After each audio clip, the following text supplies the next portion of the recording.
Mehran just got here. Okay. Should we bring him in? Yeah, let's bring him into the radio program. Mehran is a great... has he checked in? Comedian. Yes, he has.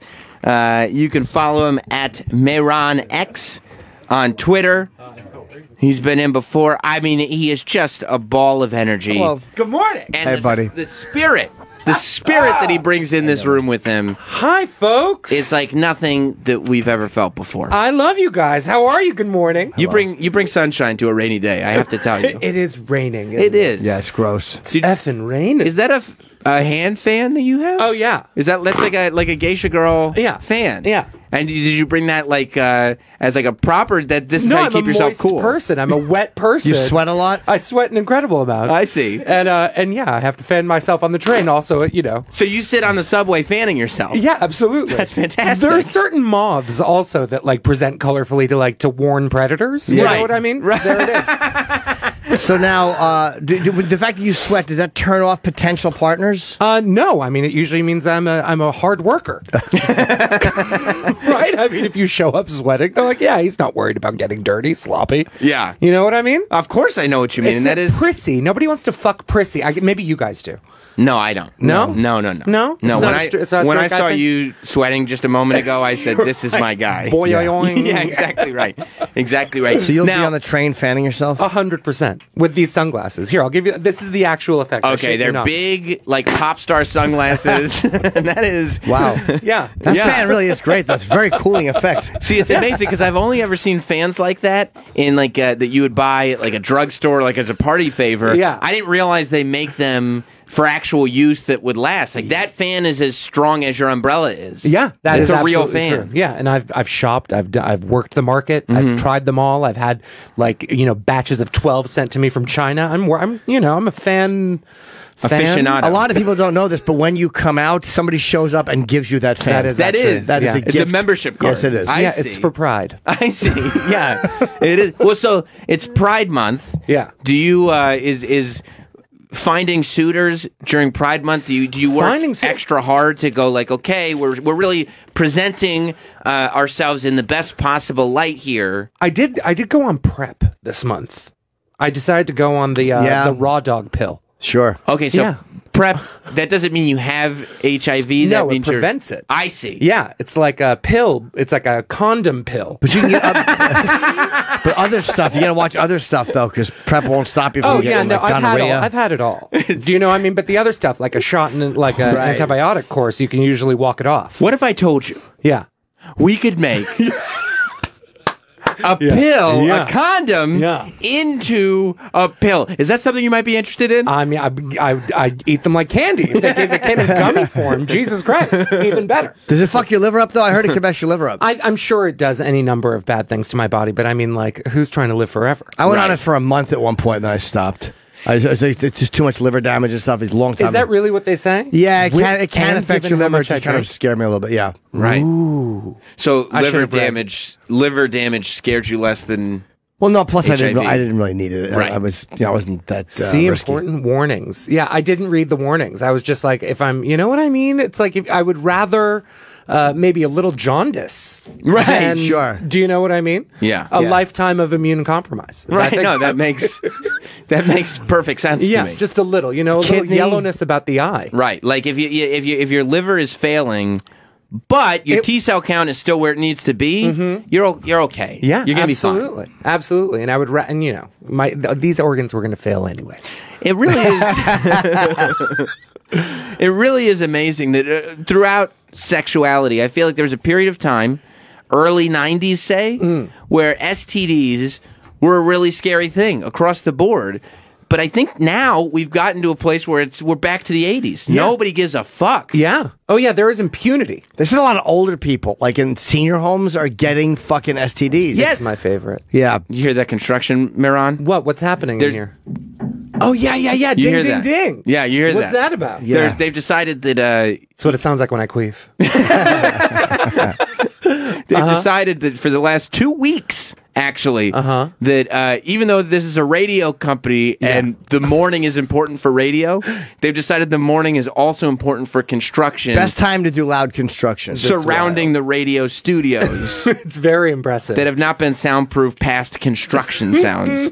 So please don't be as distracted as I am. Not even remotely. You guys are fully engaging. But I do think that, you know, I've heard, I've been off the dating scene for a long time, but I was talking to a certain comedian about how, you know, girls are now, you know, younger girls, like 19, 20 years old.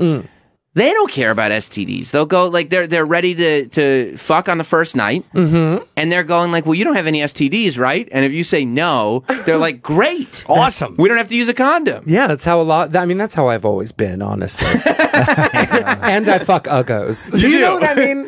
Right. I just feel like I'm less likely to catch something from an ugly Oh, person. you fuck ugly people. Yeah. That's always been Because the rule. they've probably had less sex. Less mileage. I You know see. what I mean? It's I like see. yeah, That makes- a pity bang is less likely to give you an STD. Right. That's my guess. Yeah, you're probably right.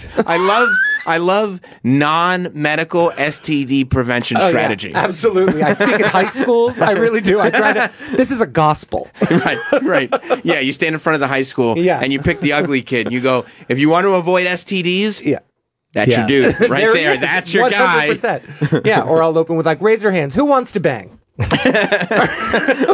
awful thing to say to a group of Everybody high that school. raised their hands, those are the ones with the Exactly. STDs. You'll The be- ones with the hands down, those are your picks. So have you ever contracted an condom? STD? 3 times in my life I've used a condom. That's Isn't it. it That's awful? it. Same condom. See, that the magic is no. Of course I've had gonorrhea, chlamydia. I think gonorrhea twice. Okay. Yeah. How did you know you had when you're pissing? It just starts to hurt. No, I just like that's the other thing though is that I have like You a had good it for 3 relationship years with my and your doctor was like, I go in and do blood work like every now and again, like maybe twice a year. Yep. Just like check Get- me out, get kick your the blood down like a tires. porn star. 100%. Yeah. I mean, I'm sure there were times where I think I got more miles than a porn star. good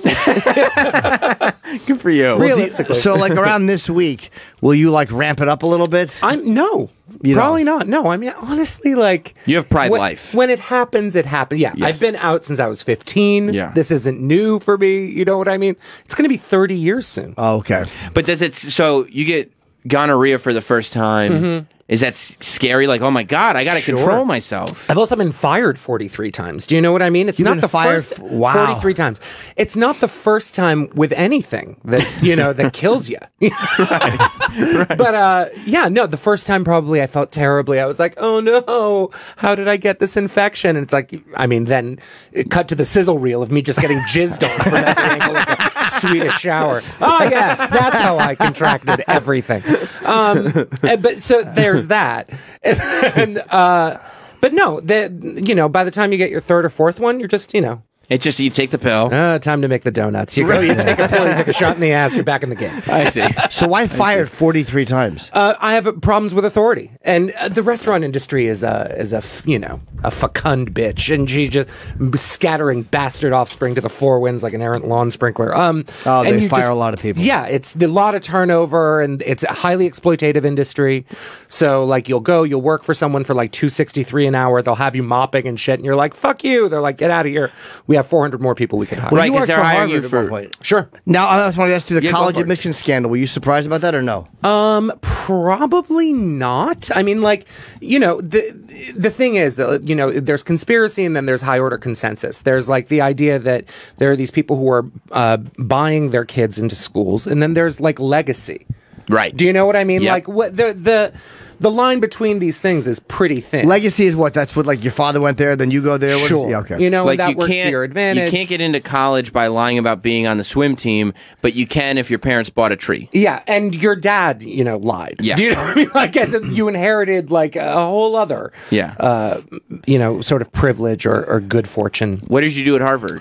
I was the project manager for the Office of the President and Provost. So I wrote for Larry Summers. I set up their diversity office when that sort of scandal was going down, like physically set it up, like moved the thing along. So with it. what do you think about this? The diversity office is the office that forgave this Parkland shooting survivor. They found the text messages, the Google document. Heard about this. That he used the N-word over and over again. Heard about this. The people in the Google Doc with him, which I didn't even realize kids were using Google Docs instead of texting. That's weird. It is weird. It's a weird. Why do they do that? 'Cause it's not on your phone that way, or what's the use? I think it's just an easy way for them to all read. That's weird. For groups to be together.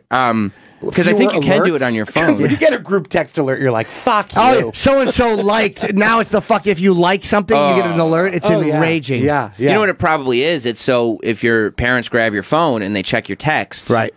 Sure. They don't know to check Google Docs, right? Sure. It's a layer more removed. I respect that. But so the kid writes the N-word over and over again because they were trying to be offensive. And one of the people in the Google Doc screen capped it.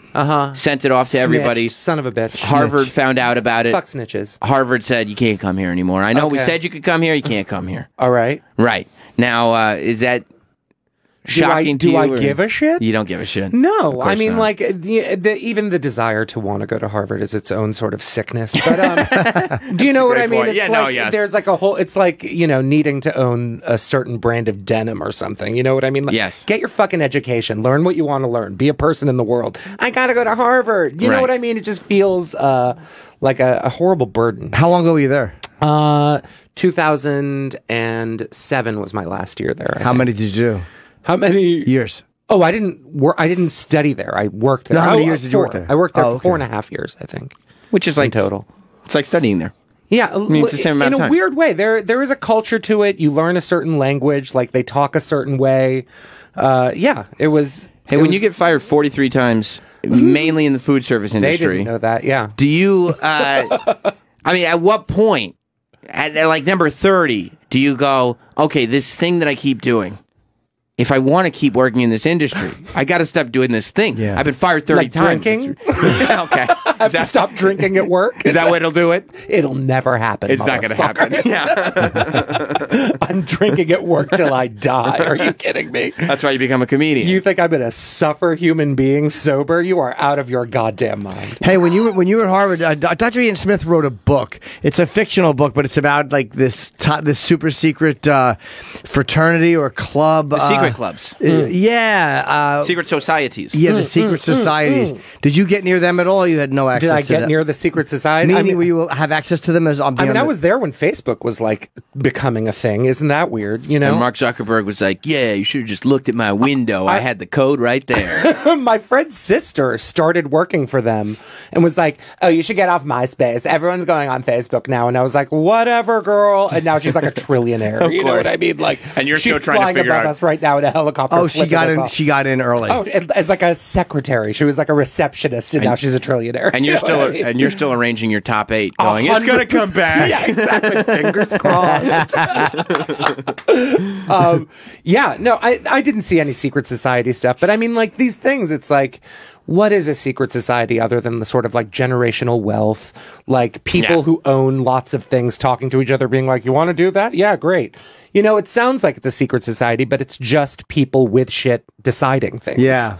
Do you know what I mean? And sometimes Talking to not other even people with deciding shit. things. And it's not a secret. Like Right. a lot of this stuff, like, economic policy, you could call it a conspiracy, but it's really just high order consensus. It's people who have authority making calls.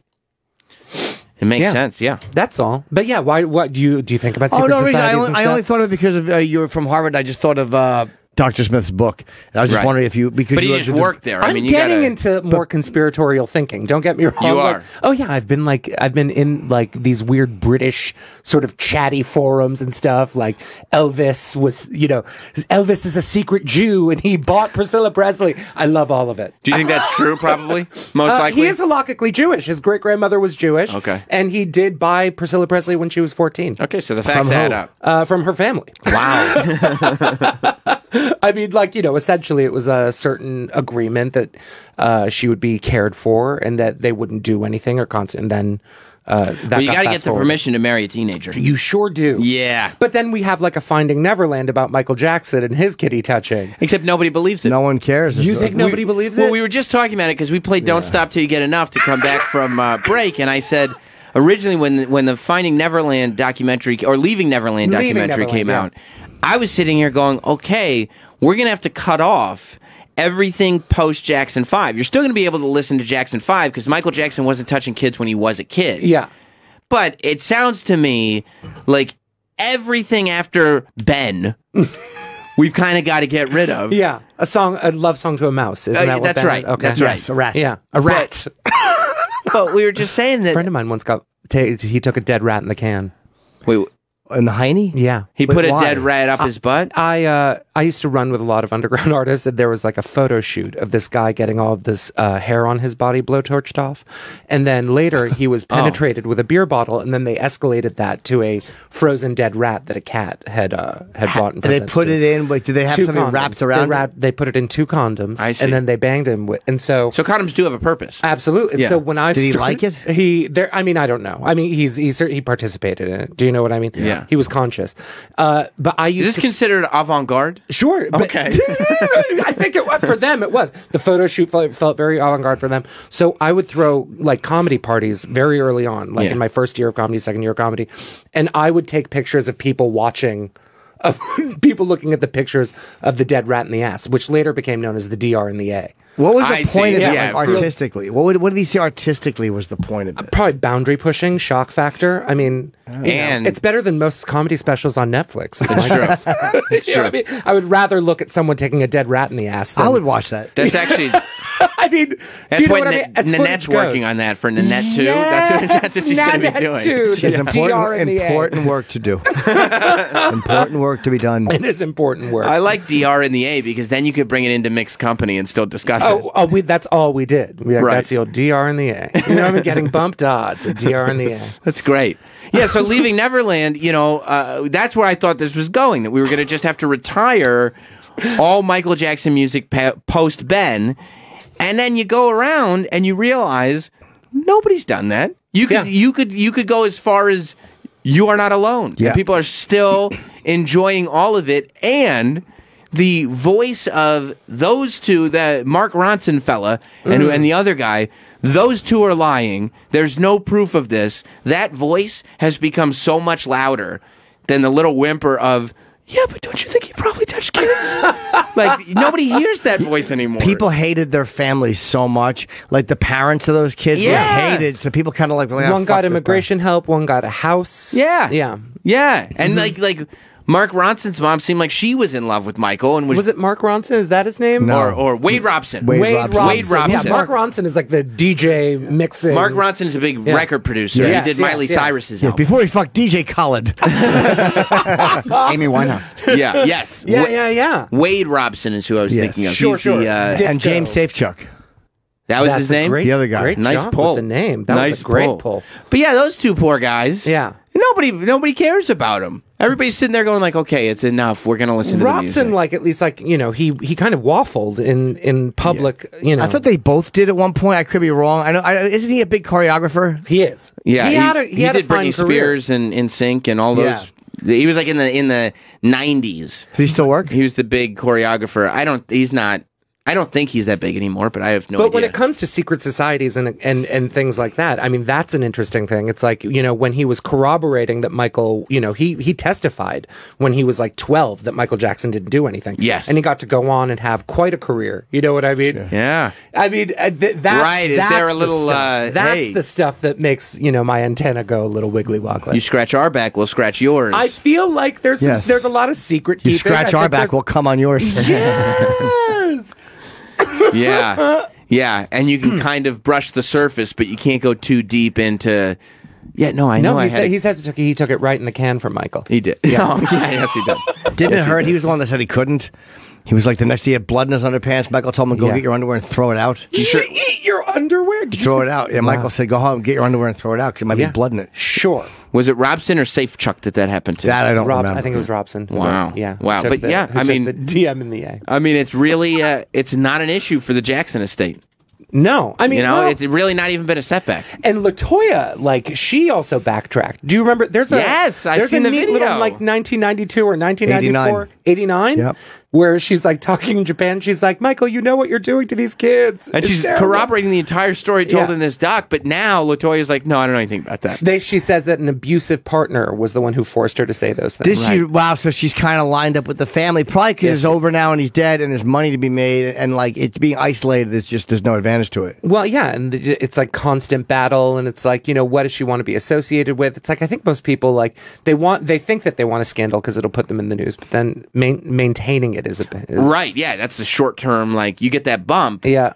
But then once everybody forgives Michael and goes like, yeah, we're all okay with Michael, they're like, no, but you're the one. Well, it's like You're the people, one. they want to make a bunch of positive TV shows that are like, yay, happy, drag queens, pretty. Do you know what I mean? Like they wanted, and you know, they're not necessarily going to bring someone who's like mired in scandal, who like sort of like has a dark cloud looming over them to do that kind of stuff. Right. Yeah, They don't want to dive too deep into the history of the culture and go over. It's limiting. Yeah.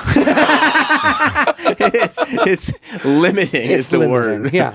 She did it was an interview with Katie Couric, I think is the one I'm referencing. LaToya Jackson? Yeah, she probably did a few, but I think the one I'm talking about is Katie Couric. Yeah. That was brutal. Yeah. And Fucking then when he brutal. died, she was circling the hospital for spare parts like a condor. That's what I heard. She was just, just grabbing pieces with her talons. That's terrible. Just a terrible thing. So, have you ever, we were talking about your gonorrhea earlier. Have you gotten, because this is a Jim Norton story that I'm completely, I'm fairly obsessed with it. Have you ever gotten an STD or an STI from the same person in short order? I've never known who I've gotten my STDs I got from. crabs twice from the same girl. Same person. Yeah, but I knew it was her because the first time I had them, and I was like, I think it was her. So I went and fucked her again, and I picked one of those little rascals out of my pubes. I'm like, guilty. You actually spotted it. The second time, oh yeah, I spotted them the first time. You know, but it I don't took a think I've while. ever even seen a crab.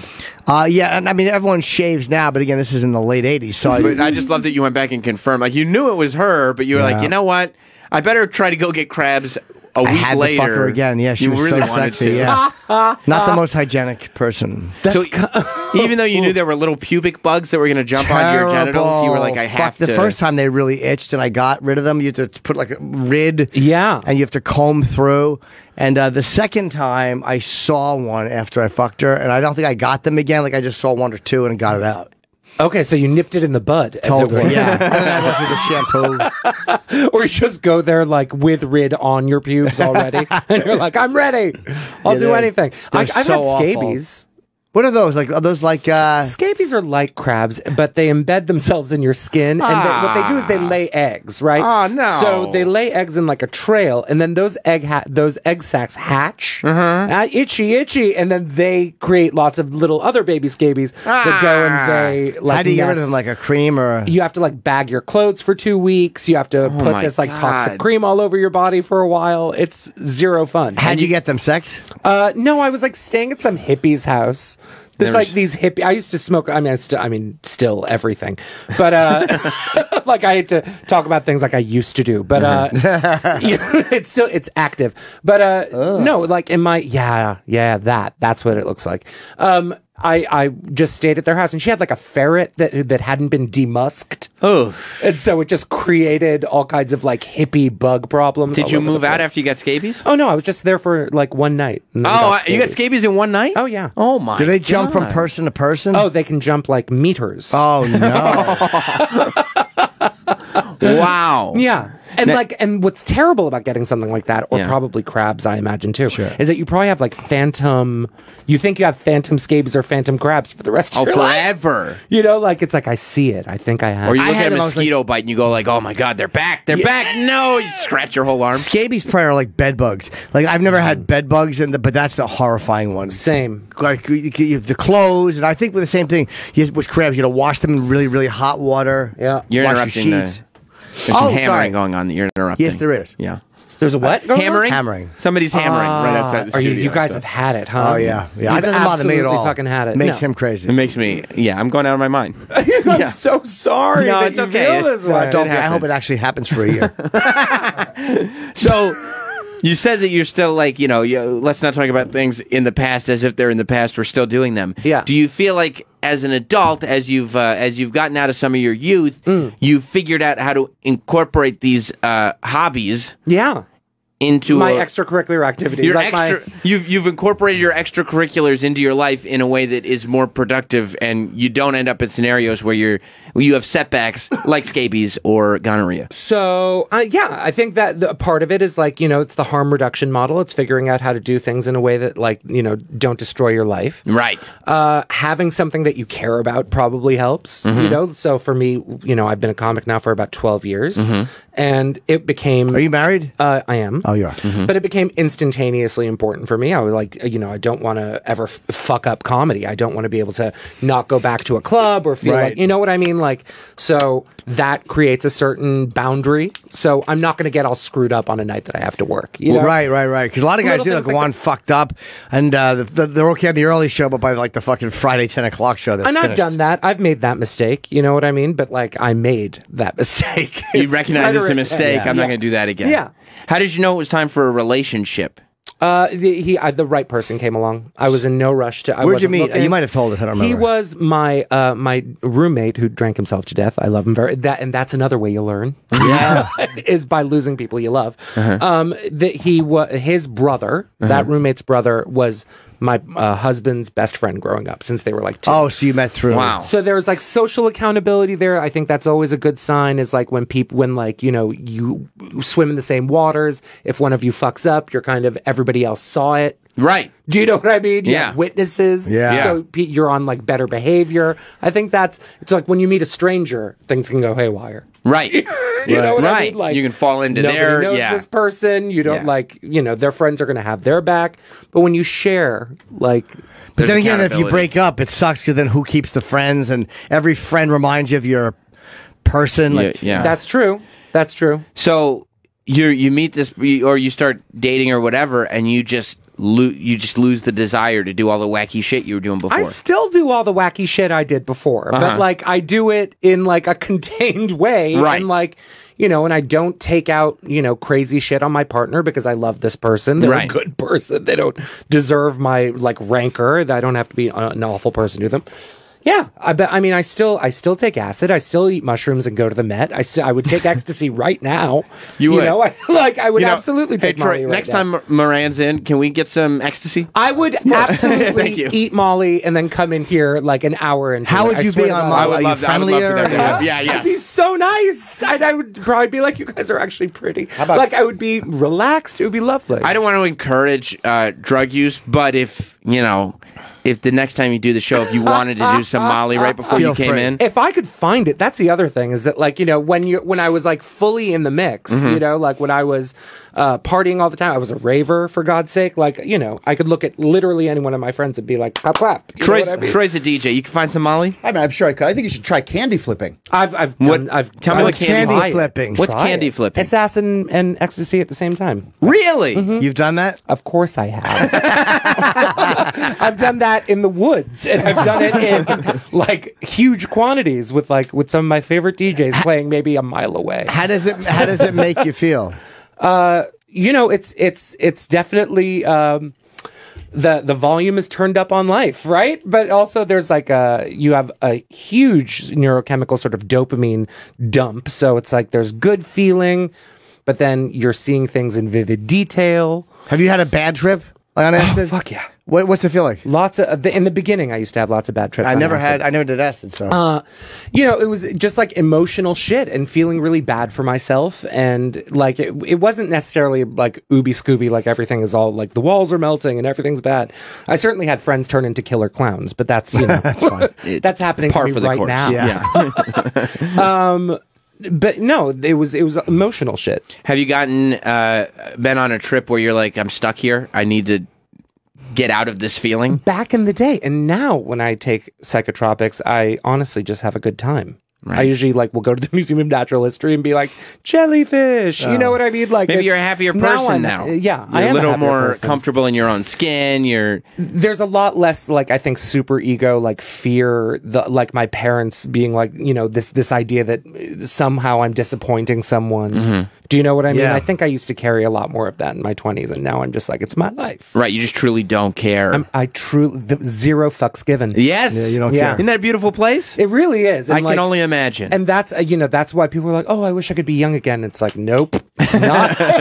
and get all those fucks back? Absolutely not. You love this part of your life better than any part of your life. Probably. I mean, I was pretty. I mean, like, I was weapons grade beautiful in my 20s. Like, I was fucking straight dudes. Like, I would be like, him. Like, and take home a Green Beret. Like, that kind of. Wow. Wasted at a bar, be like, I'm taking home the soldier. And then take home the soldier. Wow. But, so you were pretty enough that if a guy had even just the slightest amount of curiosity. Breaking spirits. You left got and it. right. You got If it. he ate hot dogs, you owned them. 100%. 100%. It was a great time in that regard. Right. Which is also why I don't feel like, this tremendous sense of urgency to do that.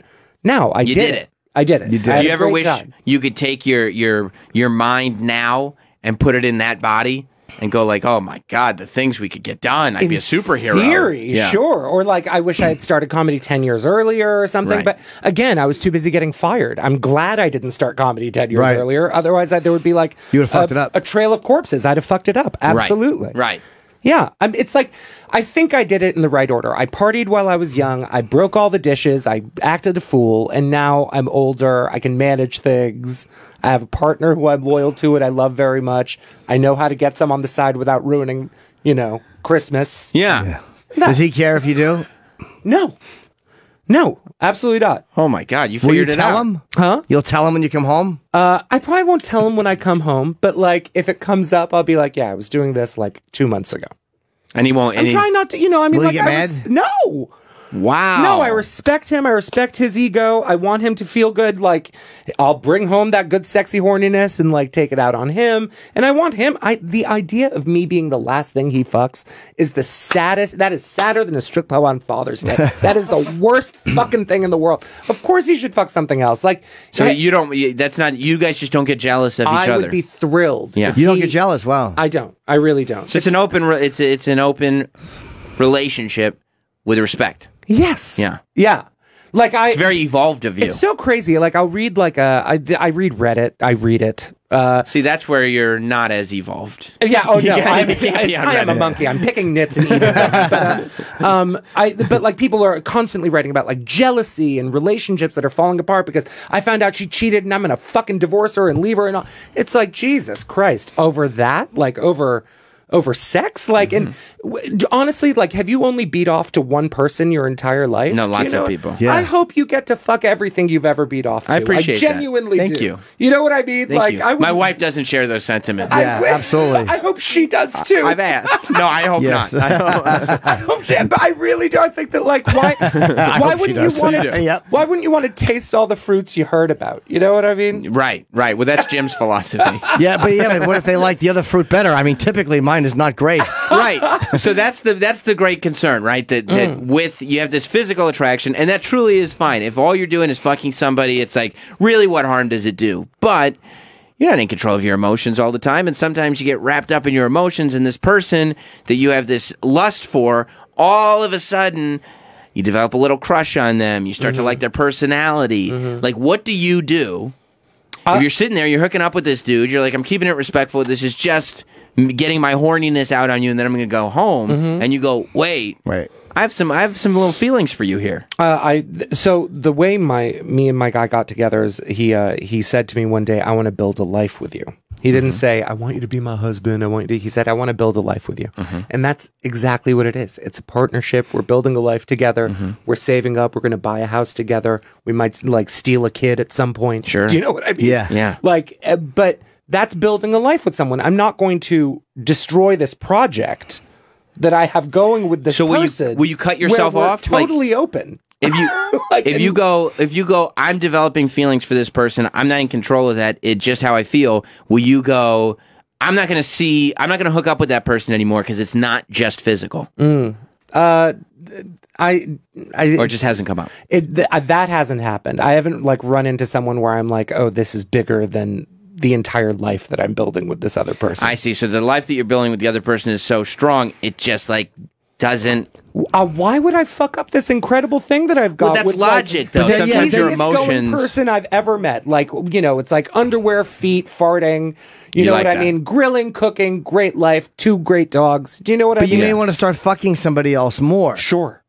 And what if I did that? What if I started fucking someone else? I mean, more than your partner. Yeah. It's all good. Like I would I still see. go home to my partner and love him. It's not going to I'm not going to suddenly resent this person or develop contempt for my partner because I'm enjoying someone else. As long as the partner never says, "Hey, I'm insecure. You got to stop." If he were to say I'm insecure, I would absolutely listen to that because I care about this person. Right. Do you know what I mean? Look how like, evolved I'm you not are. a Look at shitty you. person. Look how in control and evolved you are. I'm just not. I don't have. It's not a bullshit relationship. I'm not doing it to make someone else happy. Right. This is someone I like. But you hear, I mean, so often these open relationships, that's where they get messy, is that people aren't in full control of how they feel and their emotions, and Or they're trying to upgrade and shit. Or Right, they're and trying one to partner upgrade. starts liking the person they're fucking more than their partner at home. Yeah. or somebody misjudges where their level of security is. All of a sudden, this thing, I thought I would be secure forever, but for some reason, that person makes me insecure. I don't know what it is. That person makes me insecure. I've eliminated people. You have. Yeah, absolutely. Because But, he like, asked you to? No, because I don't like them. Do you know what I Right, mean? like from if his life. If I think that there's someone who like has like a weird or nefarious energy about them, Right. but I would have gotten rid of them anyhow. Because there are people that will come in and go like, "Oh, open relation. Well, I'm gonna steal you." Yes. Good luck. Yeah. You smell it out. As in, of course. Yeah. But I would do that anyhow. Right. If somebody came into like if somebody comes and sits at the comics table who has the wrong energy, I'm going to alienate them in minutes. Right. In minutes. Right. You know, it's not that's just, being a person. You don't always need to. Well, let's give him the benefit of a doubt. It's like, no, I know. No, you're I being know. weird. Away Right. with you. Yeah. Yeah. Smart. Yeah. It's smart. Right though? Yeah, of course. I mean, You've never been able to pull off an open relationship like that, have you? on my end, it's been great. Sure have. Yeah, I would want I don't know if you always do it with respect. Oh, that's a great point. Yeah, Yeah. honesty. No. No. Well, we get to be disrespectful to the other people. I see. Oh, that's great. So you get to fuck this person. Sure. And then you get to go home and talk shit about them? If I wanted to. That's incredible. Yeah. Do you guys tell each other dirty details or no? We have. Okay. Yeah.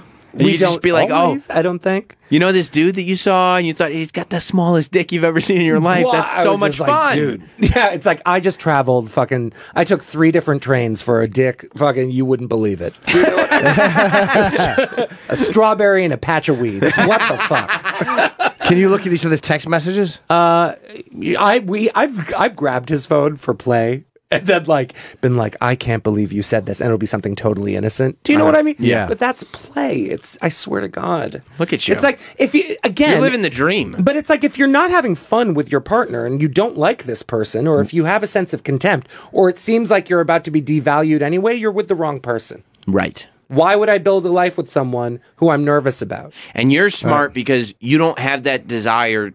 You don't have to build a life with somebody. You're choosing to. You could build a life all by yourself if you wanted to. If I lost comedy, I'd be very sad. Right. If I lost Noah, I'd fucking move on. Wow. There's a life purpose, Yeah. and then there's a life partner. Yeah. Do you know what I mean? Absolutely. Like that's a sense of purpose. Is Do you go to therapy? Sure. Yeah. So is that how I go to the therapist that all the comics go to. I'm that yeah. idiot. Yeah, I know who he I is. go Yeah, to yeah. him. Yeah. But does that help center you? You seem very centered. Talking. Yeah. But I mean, I've also gone to therapy when I first started going to therapy because I had a weird childhood. I was definitely beat up. It was a lot of weird stuff. I'm an immigrant, all of that. But sometimes I would just go to the therapist and be like, fuck for like 40 minutes. Literally just saying fuck. And now I actually just go and talk and it's more casual. once a week. It's like a casual sort Yeah. of like upload. I like my guy too. It helps to have somebody who's you think of at weird times, like, oh yeah, I can't yell or I can't be an angry dick. I think of something that the person said that makes sense. That's a good therapist. They just Yeah. say something that kind of just fucking clicks in your head a week later. Oh yeah, I mean, consider that. That's all. It's also like if you were to if you're hiring a prostitute, right? Like hopefully you're not going to have vanilla sex with a prostitute. Maybe you will. Maybe that's exactly what you want. But it's like you would go for something extra. Like I once hired a man to slap me while I was blowing him because I couldn't. I never wanted to have that. Well, you should have grown up where I did. You should have been a Catholic. I didn't necessarily want to negotiate that with someone I was having random sex with. Right. So I was like, I'm going to hire this old dude to fucking whack me while I'm blowing him. And he like boxed my ears and it was pointless. I was like, here's your money, out with you. You didn't like it? No, it wasn't for me. He didn't do it right. But but again, like so that was like a boutique experience that I was willing to pay for. And I think therapist is a similar thing. It's a boutique conversation. It's not what I'm saying to my best friend. It's not what I'm saying to my partner. It's a specific kind of outlet. Yeah. You know, like for communicative. Does that make any sense? 100%, yes. We are back with more Best Of. Jim Norton and Sam Roberts. It was so funny seeing Roland. I walked over when I got to the Apollo yesterday, looking at Roland with an earpiece in like he was Secret Service. That was the worst. It was about the goddamn funniest thing I've ever seen in my life. The eagle has landed. Yeah, who is talking to Roland? Can you imagine listening to Roland's voice through an earpiece? Yeah, imagine if there's a danger to the president. I said like a man with a good suit. What? What is the Cronin suit, John? What is he saying? Shots would ring out and Roland would be like, Allie. I loved it. I just showed up and Jim was already there. He was talking to Roland, and the first thing I noticed dumb earpiece. was the earpiece in Roland's ear, and I'm like, what is Roland Yeah, he's doing? probably listening to Springsteen. That's what he's listening to, the fucking E Street Band channel, whatever the fuck it's called. Yeah. It was great.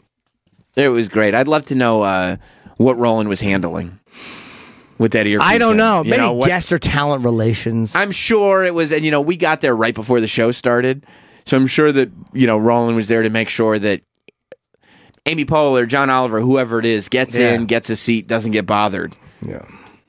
But man, if I could hear that feed, if I could hear that earpiece feed, to hear that little Roland mumbling. It's like coffee. Did you say coffee or coffee? No, you made coffee? What? Yeah.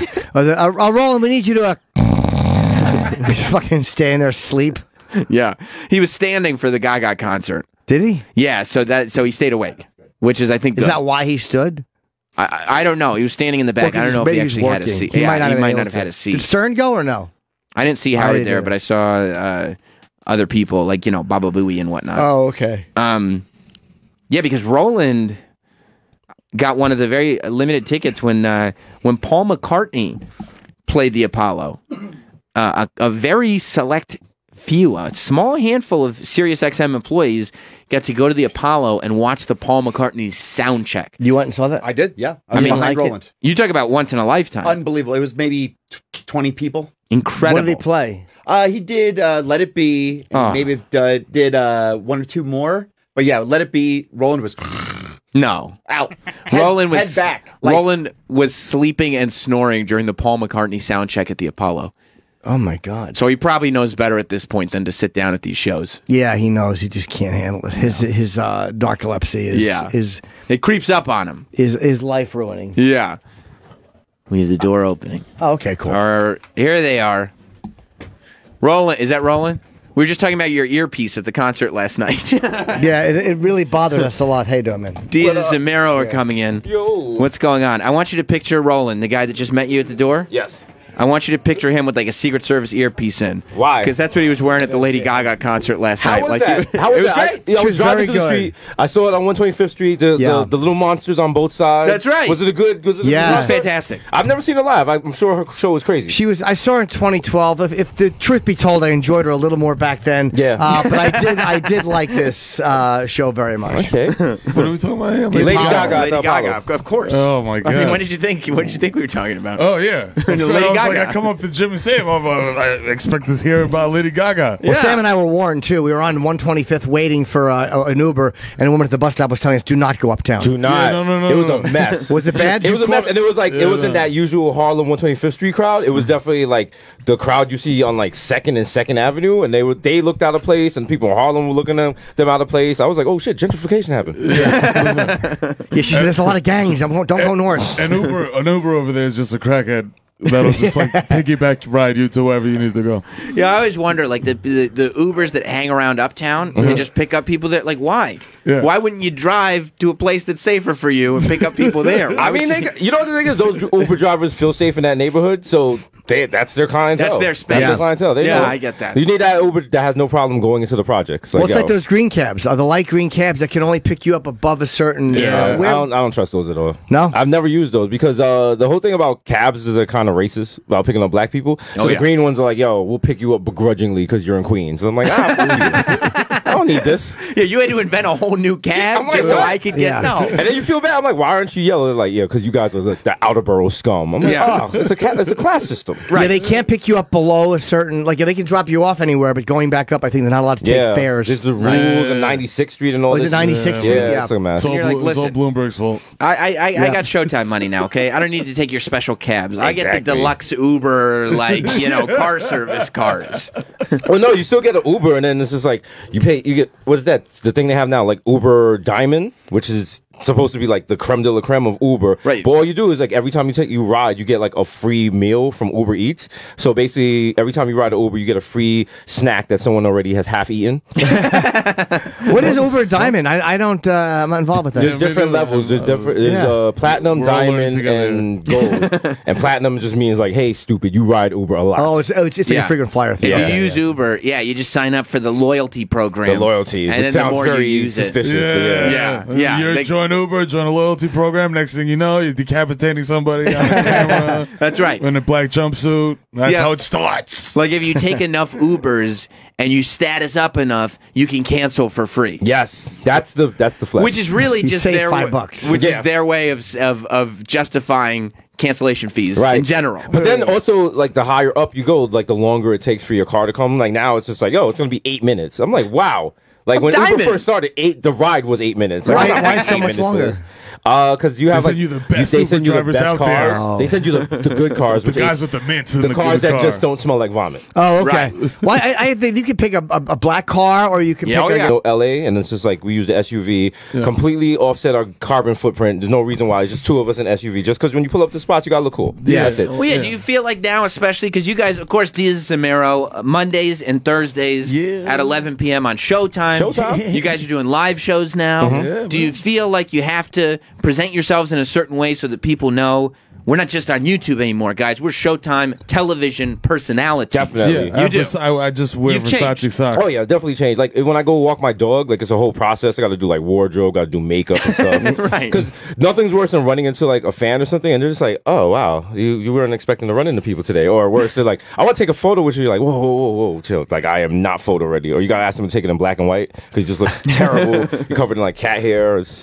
We need a filter on this. Or worse is, like, pulling up to a venue, and, like, the two of us can't hop out of, like, a Honda Accord. Like, you don't want to see that. You want to see the SUV with the security guard and the full, hey, look at these ostentatious dickheads. You want that full effect. Right. That's the beauty of me. I've built my reputation on looking like a pile of shit, so nothing matters no matter how I dress. If we went back, we would have done it your way. Yeah. It's smarter. Much smarter. But now, I just tell people like I'm a dad. Like I look like shit because I'm a 7-Eleven buying blunts. You know what I mean? Like what the fuck you expect? But you have like 3 chains on right now, for example. Yeah. Do you wear that? Like, I feel like you can look like a piece offset. Yeah, right. That's what I'm saying. It's like, oh, this guy's clearly got money. And you got bracelets on too. He has a bracelet, chains and shit. But he's wearing. I could see his dick through his basketball shorts. You know what I'm saying? So like, I don't know. He must be one of those like Google guys. Is there anything better than when you go somewhere and you know they don't think that you can shop there, or you know they don't think you can eat there, you know they don't think you can afford it, and you're like, I can't afford it. Oh yeah. They pull out the Amex and they're like, oh, sir, or would you like sparkling or still? But I've gotten fucked doing that. I was with a girlfriend shopping one time for like this glass cabinet. It was way overpriced, and the guy was kind of condescending. And he was smart because I bought it because I knew he thought I couldn't, and I shouldn't have. I couldn't afford it. He got you. He got me good. He Yeah, got I was you. such a dope. You always got to fall back on that. Like, sometimes they're just like, they press you. They're like, yo, look, this guy got it, but I'm going to play the mental game and get this fool to spend his money. And then in your head, you're like, yo, I'm going to show you. It's like, no, you just gave them the commission. Don't fall for the game. Yeah. Target tried to get me like that, and I did not buy their natural deodorant. So That shit is a scam. Do you feel like you guys are starting to develop more and more responsibility in the sense that as more and more people are watching you, now you've got to have these, or you choose to have these political people on your show? You got Octavia Cortez on your show. You got Buttigieg on your show. You got, candidates are coming on your show. Yeah. You're talking to young people, and it used to be just a thing where we goof on whatever we goof on. Now, do you feel like you actually have to educate people? nah, that's not our job. No. It's more like it's just like yo, a here's tasting this menu. person. Yeah. Here's this person. We're presenting them to you out of their element. Like, they're hanging out with us, who are not clearly like the furthest thing from political pundits that you can fucking find on TV. Right. So it's like, all right, this guy's gonna come over here and hang out with us in our hood. So you're gonna see how he reacts in this situation, in this environment, and then you decide whatever the fuck you want to decide. Yeah, it's more about awareness because like we're not there like, yo, what's your position on this? What's your position on this? This is like, yo, here's this person, they're running. If you want to find out more about them, find out more about them. This is what they did this afternoon with us. We're never gonna be on the show like, vote for this person. Yeah, Don't vote for this person. I like that you said it's not your responsibility because it's Yeah. not. As entertainers, not. our job is not to fucking educate And that's the people. other thing. It's just like people are just like, yo, you have a job. I was like, no, that's not our job. If you want to find out more about these politicians, go Turn on their on C-SPAN, website, go bro. on MSNBC. You like, it's my job to educate you in 7 minutes about this person who could possibly be president of the country? Hell no, that's not our job. We're here to make jokes and point out bloopers on viral clips. We Like, fucking we ate sushi. We drank in a park, bro. I don't know if that's like in any of issues that you want to talk about. You know what I mean? Like, But then you not- always get people who are like, oh, you had this person on your show and you didn't ask him about this, or you Yeah. didn't hold him to You the get that, polls and on then I'm that." just You're like, It's so like, fuck you. I I was would like, rather ask him if he, gets a handy in the morning. from like, yeah, let's just stop our interview to talk about like the low birth rate of black women. Yeah. That's randomly. Like, there's certain things we're not equipped to handle, and it's just like if you tune into our show expecting that, you are watching the wrong show. Yeah, absolutely. Shout out to my boy Chris Hayes. He has a whole hour on MSNBC where they ask questions like that. We're not getting like that would just be a weird question. And people who ask questions like that, you're just like, yo, what exactly is your goal? Are you just complaining to complain? Because these candidates go on 20 shows a day. Someone else is going to ask that question, and you're beefing that we didn't ask. Like, don't. Right. We're not going to. But nobody's going to ask him about handies. Yeah, exactly. So you come to the That's show true. and you get your That's your information space. about handies and things like that. And then if you want fucking politics and shit, go over to C-SPAN. Yeah, there's a lot of places to get that. Yeah, there's like fucking 28 channels to get that. But Well, they nobody's gonna ask you, when's the last time you got a double blowjob? Right. Great question. You know what I'm saying? Right. And Yeah. I want to know. I Sure. want to know the That's answer. what the working man wants to know these things. I literally do you really can't want remember. that visual of Bernie Sanders getting double blowjob? You know, Absolutely. I in like, kinda- in black and white, Yeah. in like 1940s. Yeah. and shit, you know? It depends Yeah. on what the answer is. If he's still doing it now, I want to know that it's still happening. I want to know how much future I have. How much would you think that would help him with the polls? Oh my God, if he's still He'd getting be more more relatable, yeah. It's helping him with the polls. Which candidate, if you found out they just had a double blowjob 2 nights ago, would actually lose in the standing? Well, like you have to assume Mayor Pete is young enough that he should be getting double blowjobs, Yeah, right? definitely. Like Yeah. that's He's a not an millennial. issue. He's a for him. millennial. He's a millennial. Right. Millennials are into double blowjobs. Joe Biden strikes me as a very sexual man. Who would it hurt though? Would Who would it it hurt? hurt? For some reason, I think De Blasio. Oh, it would Yeah. be horrible He for doesn't him. I can just anything imagine right. him. He's just like so big and good. He looks like It would fucking be like Bill weird. Lambier with diabetes. Like he's just sitting back like, oh yeah, oh my God, yes. Oh, the balls. Don't Yeah. neglect the balls. Yeah, people would hate it, but it doesn't matter what De Blasio says. People hate him. Yeah. Did you read the conversation He didn't do between anything right. him and his son? That fake conversation they put out on text. my Isn't that God. awful? He's the worst. Listen, once he ate Sabaro's pizza backwards with a fork, it was like all Yeah. downhill. What from is there. so hateable about him? We talked about it this morning. He's just, you look at him, you're There's like, a lot "Yuck." of things. If you're a New Yorker, if you're a born and bred New Yorker, you see this guy come in and he becomes the mayor of New York City. He's a fucking Red Sox fan. He doesn't know how to eat pizza. These are small things that are really big things. You know what I'm saying? If you're a Yeah. New Yorker, He's a 'cause phony. It speaks he's to a your phony. personality. Exactly. You Yeah. know what I mean? Like at least Bloomberg was like, "Fuck it, I'm rich as shit." That was Yeah. the thing. You know what I mean? Every other mayor has had like swag. Every other mayor has kind of had this like indignant, like I don't like you New Yorkers. I'm better than you. Like you guys should be honored. I'm even talking to you and running your little fiefdom. Ed Koch was very cocky. Yeah. Even we kind of Dinkins. like that. Even Dinkins was like, I'm off this. I'm gonna go play tennis while the city fuck you. burns. Right. But De Blasio was just like, hey, I'm shoveling my own walk. I'm like, who is this jerk? De Blasio is like a fucking like randomized video game character that you just like randomize a mayor. You know what I mean? He's like a Sin dad City mayor. trying to relate to his son. Like he reminds you of a dad trying to be cool for his son, and it's embarrassing. But New York has no respect for humility. No, Like we if don't. you're a humble person, it's That's like, the what do worst. you, like, who That's the the fuck worst you? thing you Fuck could do. you. Think Right. about it. If you're humble or you like have any humility on the subway, you're gonna get eaten alive. Oh, forget They're gonna about push you out the way, Yeah. knock you down, getting onto the train. No, that's the worst thing you can have. You gotta walk New in York the City. train like with your dick out, like yo, there's room in the middle of the fucking train. Move, move your fucking baby carriage. But so like, who do you guys get excited for coming on the show? Do you get excited for like Octavia Cortez coming on the show, or do you get excited for 2 Chainz coming on the show? Like what gets you going? Like, oh my god, this is gonna be a fun one today. Well, I mean, it's let's, less about, to me. It's less about the guests and more about us just like getting wasted and like telling jokes and Yeah. like, Right. you know, fucking around. That's the fun part. Right. You know what I mean? The interview's fun too, but it's not like we're like, oh my god, chomping at the bit to like, you know. yeah, I we never gotcha. get like starstruck. Like every now and like it's like, oh, this guy's here. All right, cool. You got. You'd rather just do your show. Yeah. Yeah. Yeah. How is Yeah. Octavia Cortez? Who? Alexandra? Yeah. No, she's cool. That's the homie. We've known her forever from the Bronx. So Oh, okay. just hang with her. Like we always make the joke. It's like if one of your friends gets like a super powerful job and you go to their office and you're spinning in a chair, you're like, yo, you should Yo, not have this this is- job. this This is is crazy. wild. This is so out we're of just control. visiting her and like the Capitol Police are like, they're like, should you be here? We're like, yeah, we should. We Yeah, know I her. should be here. Yes, I am. I wore my Gucci belt for this occasion. Oh, you guys went to her to do the show, the episode. Yeah, The halls first we of went to go Congress. visit her, and then she came back to our studio for the second part of the interview. And Mike Pence's brother called the cops on us. Why? Because we were being because loud he's in Were the you hallway. consorting with a homosexual? He saw it, had to get his smelling salts.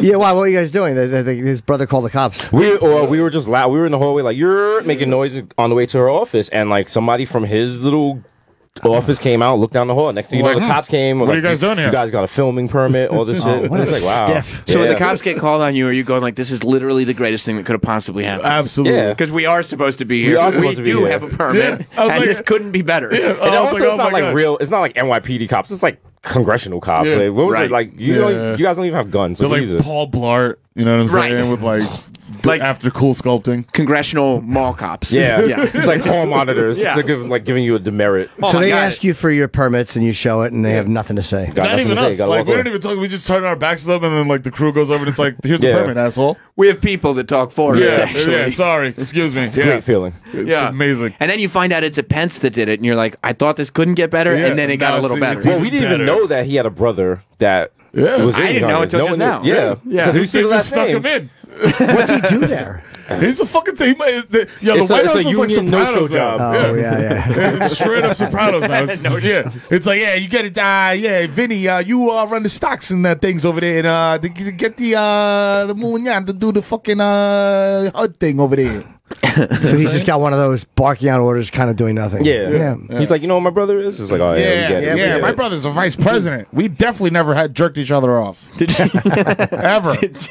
Did you have to change it all, moving the show over to Showtime? Did you try to keep it as similar to what you were doing before Showtime as possible? Was Yeah. there any kind of learning curve in terms of, okay, we're going to change a little Nah, bit? it's just us two. It's just us in a chair, just reacting to shit on the camera. It's not. There's no learning curve. If anything, it was more a learning curve on the production side. Just like the editors had to get used to us, and we brought over editors from the old show. And I think like the last night's show was probably our best show yet because we're hitting our stride now that we're 2 nights a week, and it's just like the shows are coming faster, the reps are coming faster. You notice the segments are longer, and it feels like the old show. We kind of feel like we kept the same energy, and then also having an audience now, we just feed off the energy because yesterday the audience came in hyped, like they were ready. I was How like, are you big is guys the drunk audience? already? I was like, I'm It's drunk. about- Are you it's about, drunk? like, what is this? Between I think it's like 60 to 70 people. Oh, so it's like a full like TV Full TV audience. yeah. But they're really close. They're like 3 feet away from us. So if one of That's them, the best way to do it. Just Yeah. on top of you, it's like a stand-up crowd. There is an energy back and forth. That's the thing. Like that's the best way to like experience the whole thing. Like for us and for them, because it's like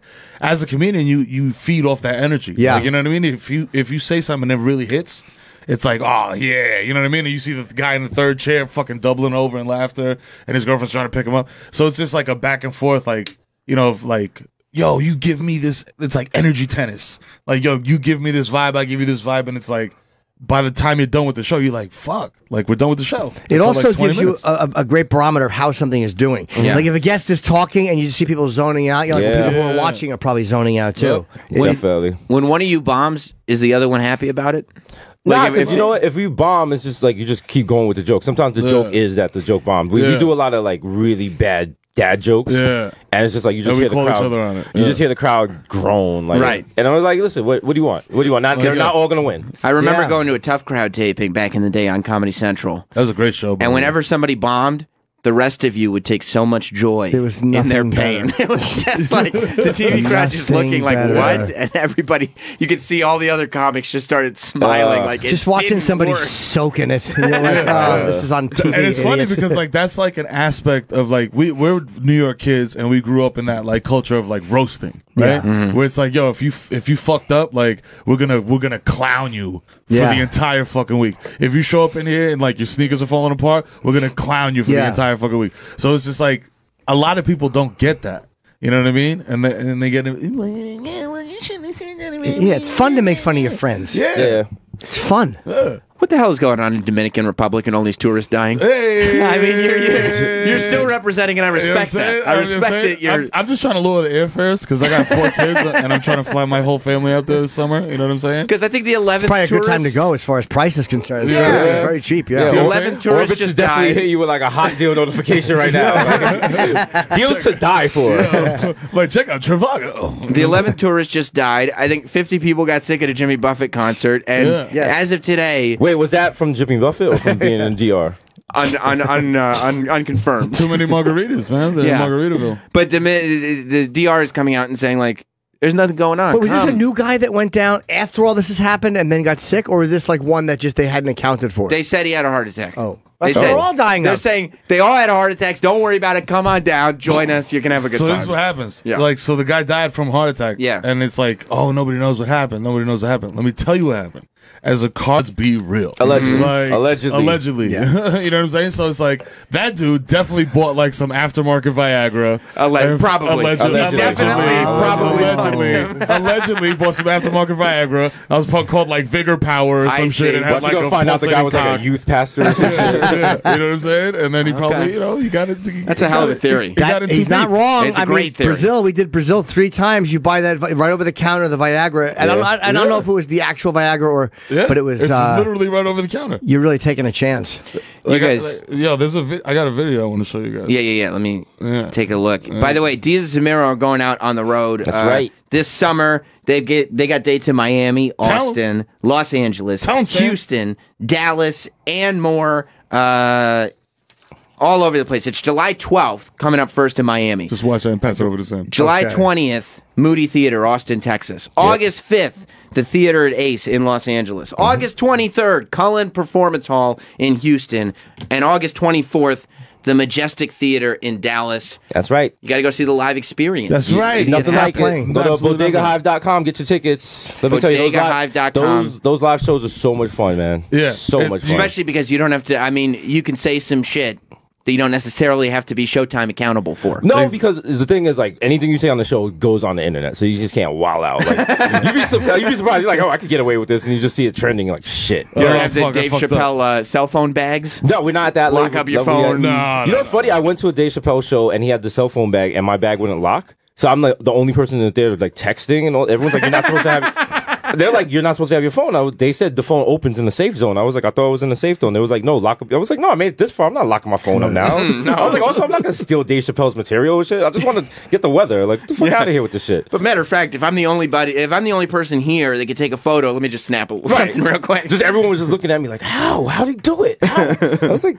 "Fam, I'm not locking my phone up. What is Took a this?" phone. Do you guys I didn't do? put it One in of you the guys bag. do stand up first or no? No, we never did. Oh, you stand-up. never did. Okay, Never did. So you like but you like the live. Oh, love it. Yeah. Love It's it. actually like it's funny because when we started, like there were other podcasts that were like, oh, we're gonna do a live podcast, we're gonna do a live podcast, and it would just literally be like 2 people in chairs like talking. Yeah. And I was like, this is like fucking James Lipton inside the actor Yeah. studio, but like less interesting. So it's like, okay, our shows has to be different. Like we had chairs out there at first, and it was just like, man, fuck these chairs, and we just like it's like a double stand-up show. Yeah, you know what I mean? Because it's like we're working off each other, we're working off the crowd. Nothing's written. You know what I mean? Like it's all freestyle. Last time at the Wilbur, we went so long. The manager came out and was like flashing the flashlight. Like, and yo, we thought, get out of here. They have all these signs like, you done an hour, and like we were going on 2 hours, and like the people at the Wilbur were like, could you get the fuck off? We have kids. I was like, okay. There's But now also that we know about the curfews, union that curfews. changed everything. Because a lot of your money goes down the toilet when Let the me tell union you, curfew. as soon as they say it's a curfew, if they say you have to be off at 11, we are off at 10:59:59. Yeah. I'm doing a cartwheel up the stage at 10:59. Yeah, you can't fuck with the curfew. Cannot fuck with that curfew. We'll be back with more Best of Jim Norton and Sam Roberts. Faction Talk, Sirius XM 103 is the home of Jim Norton and Sam Roberts. Mornings. I like playing with the buttons. This is fun. That's not with you because I saw it was picking up. Bob Lazar was picking up a lot of steam this weekend, and I said, I've gotten into so many arguments now. Yep. Mainly with, I don't think you and I have argued. You present opinion, I present an opinion, but Troy is dug in on one side. Some Yeah. guys are dug in on one. Neil deGrasse Tyson is dug in on one side. And Troy has a tendency to come in hot too. Troy comes in pretty hot. He does. He said, "Don't start." Just let's give a little backstory. You and I have been arguing about this for a long time. I mean years. Years. Yeah. Yeah, years. Which is just great to listen to two idiots like me and Troy argue about the existence of aliens. Like Debate not extraterrestrials. right. Not one of us have a fact in between us. But we're You have a just sitting degree, there. right? Huh? You have a college degree I have a college degree. in broadcasting. No, it's in sociology. Okay. Yeah. It is. It is in sociology, though. If you have sociology questions, I can clear it all Sure. up for you. Is that a big math background or science background, sociology? I actually leaned in that direction because it has neither of those. Okay. Two. I had a science was actually the subject. Number one, I took 0 math classes in college because I realized if I was a sociologist, I could take no math. And I needed to take basic sciences, which I almost failed. I had to go to a TA to try to just push me through and give me a D to get through basic geology. So no, my background is not in science. It's in social sciences. He's been getting a lot of play lately because, or talked about lately because he was on Rogan's podcast. I haven't seen that yet, which I want to see it, but apparently it was very good. So I spent my Saturday, and honestly, Troy, I don't know how you do it because it feels bad. I felt bad after all of this. I spent my Saturday in a loophole, in a wormhole. On Saturday night, I watched most of the Bob Lazar on Joe Rogan thing. It's like 2.5 hours. Did you finish the documentary? I didn't get through the documentary yet. And I watched the whole documentary. Wow. And I had to pause at multiple points in the documentary just to make sure that I was staying with it. You know what I mean? That I was focused on that, not distracted by other things. Because again, I didn't want to. I didn't want to watch the thing and come in here half-assed, half-cocked, as the expression goes. You know what I mean? I had to pause it every time Mickey Rourke talked. All right, first of all, let me say that, do they have to get... I love Mickey Rourke. Yeah. But he shouldn't be narrating a documentary because he's hard to understand. Yeah. I didn't know what he was... I'm like, what is he saying? It wasn't necessary, and it took away from what they were trying to say. UFO documentaries in general... Can they stop doing this shit? The sound of the spool Yeah. and the fucking and the echo. Can they stop with the effects in the parts of? Here's what they have: these weird things they do in UFO documentaries. These weird things. Weird things. Science, and they show a nuclear explosion.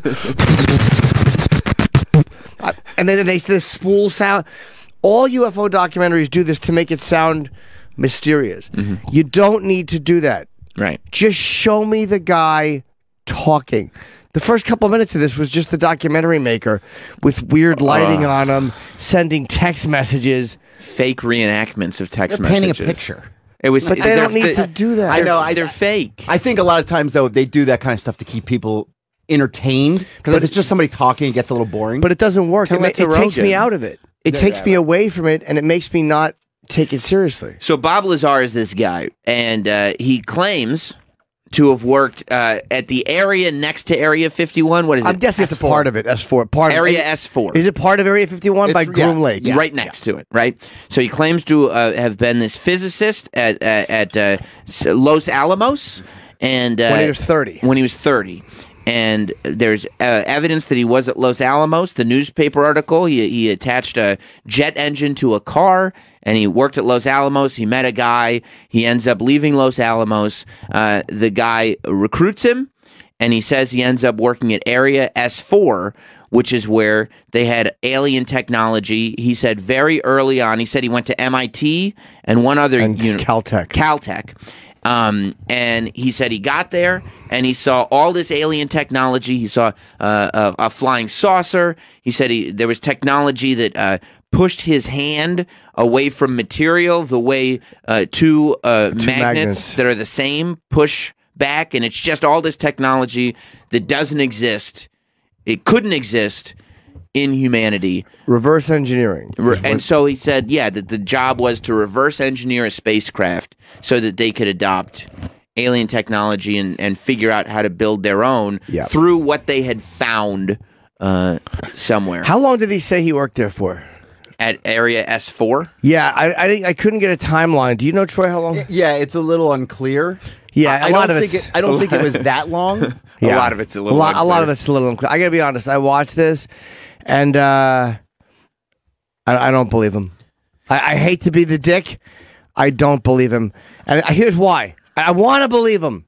I want him to be telling the truth. I know you want to believe him. Troy's been grooming you very well. No, but it's a fascinating story. Yes. But the bottom line is there's no record of him applying. All right, fine. The government may not wipe him out. There's no record of him at Los Alamos except for that newspaper article and in some dumb phone book. Mm-hmm. There's no record of him at Cal State, Caltech, or Cal State and MIT. There's only records from his friends are one guy said I would drop him off and then pick him up at the library. Yeah, that's the best you can do to prove you went to two schools. And they also had ID. You had ID from the schools. Okay, ID. That's definitely something. But how do you not remember who your professors were? Has he ever said who his professors were? Who his classmates were? He doesn't want to say. Has he said why? They went back to the school and he showed people around where stuff was. That doesn't mean anything. Did he know anybody there? Did he know? Could he talk about one person he went to school with? I don't know if they did. He said he didn't want to. He said on the Rogan show. Oh, that kind of makes sense. He didn't want to because it would subject them to the same things that he's gone through. Look, I mean, the documentary is not. Wouldn't subject them to anything. It would just be, did you go to school with Bob Lazar? Sure, I remember him. Well, no, because then the government would wipe them out too. The government already knows who they are. The government if they is not going to start get rid of your talking- school records. but any association with Bob Lazar is a bad thing. Does he have a diploma? I don't know. Wait, does he has to have a college degree. The documentary comes off like, I mean, the filmmaker is somebody that I really have an issue with because he comes across like just a guy who's trying so hard to make you believe something as opposed to a guy who's actually going through a real story. I think if you want to believe it, you could watch and be like, oh man, the Rogan interview is way better than the documentary. I'm sure it is. The and that's what I documentary wanna is say. not good. I was interested in the guy, and the idea of reverse engineering is fascinating, and the way he was describing it is interesting. But the whole thing under hypnosis, when he comes out and he draws that stupid spaceship, it's like a third grader's drawing. That's what you remember? Just a little circle with 3 jets under it? The spaceship looks exactly like the flying saucer and the alien. Like they look exactly like 50s sci-fi. I really, really wanted to believe Bob Lazar. And it's not even the stuff that he said about the UFOs. It's the other stuff. And this is what he said about it. He goes, you can get caught up in the minutia. It's not minutia. Right, it's credibility. It's the provable part. It's the provable foundation of an unprovable story. All of us understand that you cannot have photos. No one is saying, where's Bob Lazar's pictures?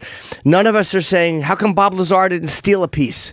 We all understand why he can't. They think he has element 115. Except that's the other. Like, but we understand why he can't have physical evidence. No one's even saying, give me a picture, Bob.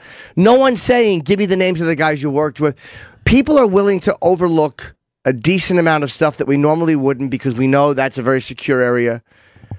But he can't even prove the provable part, which is where he went to school and his job before. And I don't want to hear that the government came in and wiped everything out. Why would you not want to hear that? Because it's nonsense. That's not nonsense. They You know can that. maybe wipe out one thing. Jim, you're not being honest about what the power the government has. I'm not being dishonest. No, you're not being honest with yourself about the power they have. Of course I am. I just don't believe it. He can't name one person that he went to school with. He can't prove that he went to school for 2 different schools. I understand not proving the job, but not being able to prove 2 different schools, I can't buy it. In one of the cases, can people not prove the education they had? Yeah. It was also a different time. It was early 80s.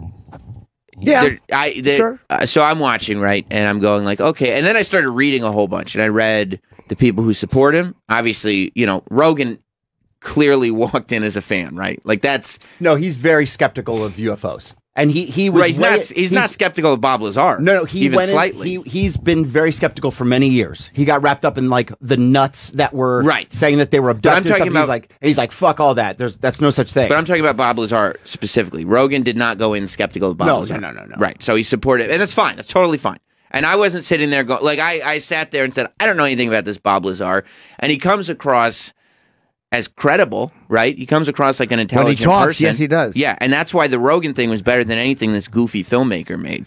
And every time the filmmaker talked on Rogan's podcast, I was like, shut up. Like, when you talk, you make me question Bob Lazar. See, and there's another problem I have with it too, is the level of clearance you would need for that. Because he came in at a guy, and he got an extraordinarily high level of clearance. And he goes, I thought it was odd, because he has to say that to explain how he had this clearance.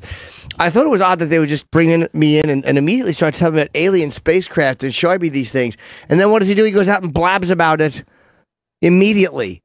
I just didn't buy it. I didn't believe that a guy that young who cannot prove his education now, can't prove where he went to school or where he worked beforehand, gets this level of clearance and goes and blabs about it immediately. It just doesn't make sense to me. So for me, as I'm watching and I'm going, okay, I had the Los Alamos thing, I go, wow, the phone book and the newspaper article, that is evidence of something. There was some kind of connection, and he knows, like you said, he went to Los Alamos. He was familiar with the area. There was a security guard who knew who he was. I was like, there is a connection between Bob Lazar and Los Alamos for sure. He didn't just sit at home and make up that he worked at Los Alamos. There's something there to it. So I started reading about it. However, I do think that he's lying about going to MIT and Caltech. You cannot complete, and none of your professors are going to talk about him, and you're all going to say, and this, when could you picture a college going, okay, two different schools? I mean, if they're being harassed by the government, you're going to tell me that the government, that but the there would be schools aren't hard, like, okay, yep, you're right. Even you're if right. you can believe that, there'd be hard copies of yearbooks, there'd be classmates, there'd be professors, there'd be grades. But again, if this guy is being blasted for being a fucking nut when he comes out, if the government went this far, why wouldn't they just kill him? Because he came out, went on television to say, this is what I'm seeing. And he says, when he goes on, he's like, no, this is for insurance.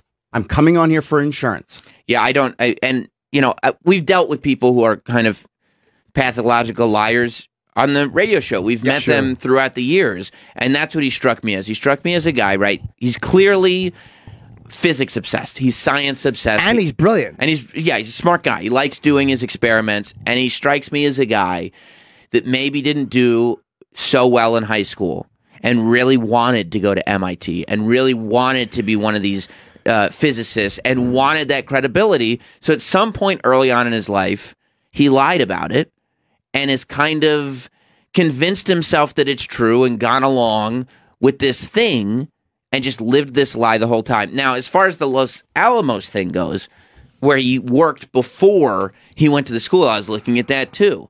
And apparently this phone book that he's in, it wasn't just employees, it was also contractors. I don't believe him. There is this thing where I go, oh, so he may not have worked at Los Alamos. He might have done work for Los Alamos. As meaning a contractor. He was there for a week doing something or other, and then he just told the newspaper, I work at Los Alamos. Do you know what I think he did? And again, I think I think he stole someone else's story. I think he's spoken to somebody who went through this because he did know a lot about it. He did know about that S4. He does have a lot of knowledge of propulsion systems. But the stuff I heard him say, and again, just what I heard, I have never seen him give a talk, was stuff that a smart guy could learn without going to MIT or Caltech or whatever the other school was. I think that he heard all of this from somebody and gave descriptions of what he heard. There may have been somebody he talked to who went to MIT and Caltech and then did go to this place and did go through this application process because he did know a lot. But then how would he know that stuff? Maybe he knew somebody who went through it, or he spoke to somebody. I don't know, but I don't believe the whole school. There's always something. There's always something. Yeah, I think if you go into it skeptical, but it's not. You're going to find loopholes of like, oh, this is wrong, this is wrong, this is wrong. If you go into it as like, oh, this is the information I want to find, then you look at it like, oh, that's interesting. I didn't go in as a skeptic. Sure. I went in as a guy who wanted to believe him. I couldn't believe the level of holes in the story. The minute I started the UFO, well, you're talking about the production of it. He has nothing to do with that. But it was getting to nothing. There was nothing happening. Yeah, the documentary I thought did him no favors. No. But if you let's look at it like, you'll discredit, his school, the guy's a quack. He doesn't know what the fuck he's talking about. But he's talking about element 115 30 years before they discover it. So what about this? So I started thinking about that too, because I go, there is this possibility. I mean, there are little things where I hand go scanners. Right, that's why I think he got the information from somebody. That's why I think he spoke to somebody. I think there is the possibility that he did do some stuff with or for the United States government. Like, I think there is the possibility that he did end up at Area S4. I don't think that he was a high-ranking person, and I don't think he ever claims to have been a high-ranking person. But I also think that there's this idea that I'm sure that there are advanced technologies. I'm skeptical as to whether they're extraterrestrial technologies, but I'm sure that there are advanced technologies that the United States government works on the same way every country has advanced technologies. That's what governments do. That's how we get to space. Is it possible that the government was like, this guy is lying about his educational background. He's got no credibility, but he's pretty smart. Maybe that's why they brought him in, because they go, he's not going to reveal secrets. He's going to think this is all alien junk, and nobody's going to believe him anyway. I don't know, because he was reverse engineering things and talking about what he was talking about with gravity and with those three things at the bottom of the ship, those three whatever, the three-pronged thing at the bottom of the ship that would turn and it would fly. That to me that's a reverse engineering. By the way, Canada has a point, and this is where, again, maybe I think he got his information from.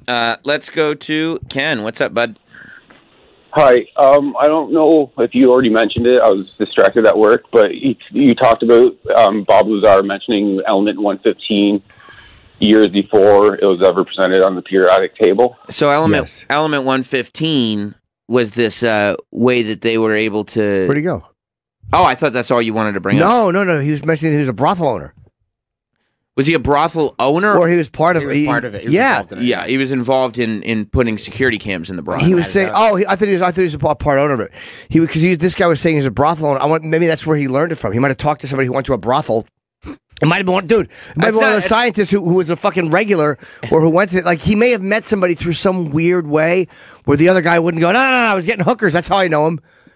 Right. I mean, a guy could be walking down the street and meet somebody. I mean, you can, but if brothels attract a wide clientele, and but you could go to the supermarket. That attracts. But you wouldn't sit there and talk to somebody there. You wouldn't have. It's not a weird place to meet somebody where you might be. If I went to a brothel, I just wouldn't start shooting the shit with somebody, especially the owner, about element 115 and stuff. You do. It's like one of those things where you guys are reaching for ways to discredit anything that was said. Dude, the school thing is so big, I can't get past it. Yeah, and because I think you're reaching more than Jim is to allow these holes to not matter. I want to believe this guy. Are you kidding me? I want to believe him badly. And I'm like, there's always holes in the theory somewhere, and that's a part of it. And yeah, the government can discredit you. But both universities, no record of them. Mm-hmm. 100%, I do not believe that. It's an impossibility. I know the government's. If this was 1930, but in the 80s, the way records were kept, I do not believe that the government's bullying. It's all hard paper. So all you have to do is just go destroy the paper. It's not like there's digital files of it. But people have it. You're not going to go to every single student and destroy every piece of paper. He was known in those local papers as this guy, Bob Lazar, is a fucking nut. He's saying this shit. The government's like, discredit this guy. This guy's an idiot. Nobody wanted to be involved. The Harvard didn't discredit the Unabomber. Well, Unabomber is a little bit different. But it's a little bit different. But you know what I'm saying? These are government top secrets. Yeah. So why would they give clearance to a guy whose education is up in the air? It was a different time. It was the 80s. Yeah, nobody knew about Area 51 till Bob Lazar came out of it, and then Obama comes out, and 25 years later, it's like, okay, they're talking about Area 51 since before the 80s. Oh my God! I almost remember hearing about that since the 70s, since I was a kid. Yeah, Area 51 wasn't started with Bob Lazar. No, he might have made it more popular, but the Area 51. Can we look that up when it was started? We talked about. I don't think that was just talked about in the 80s. No. I don't think so either. And the other thing was that in the documentary that's on Netflix, it's called Bob Lazar. What's it called, Troy? Do you remember Bob Lazar? UFO, Area 51 and UFO. Right, UFOs. Bob Lazar. But if you search Bob Lazar, you'll find it. They go to this journalist, right? And they let the journalist who works in Vegas, he worked in Vegas on the TV news, who followed the Bob Lazar story. They let him tell a lot of the story. But he's like... He's on the phone. He's on a cell phone, the guy.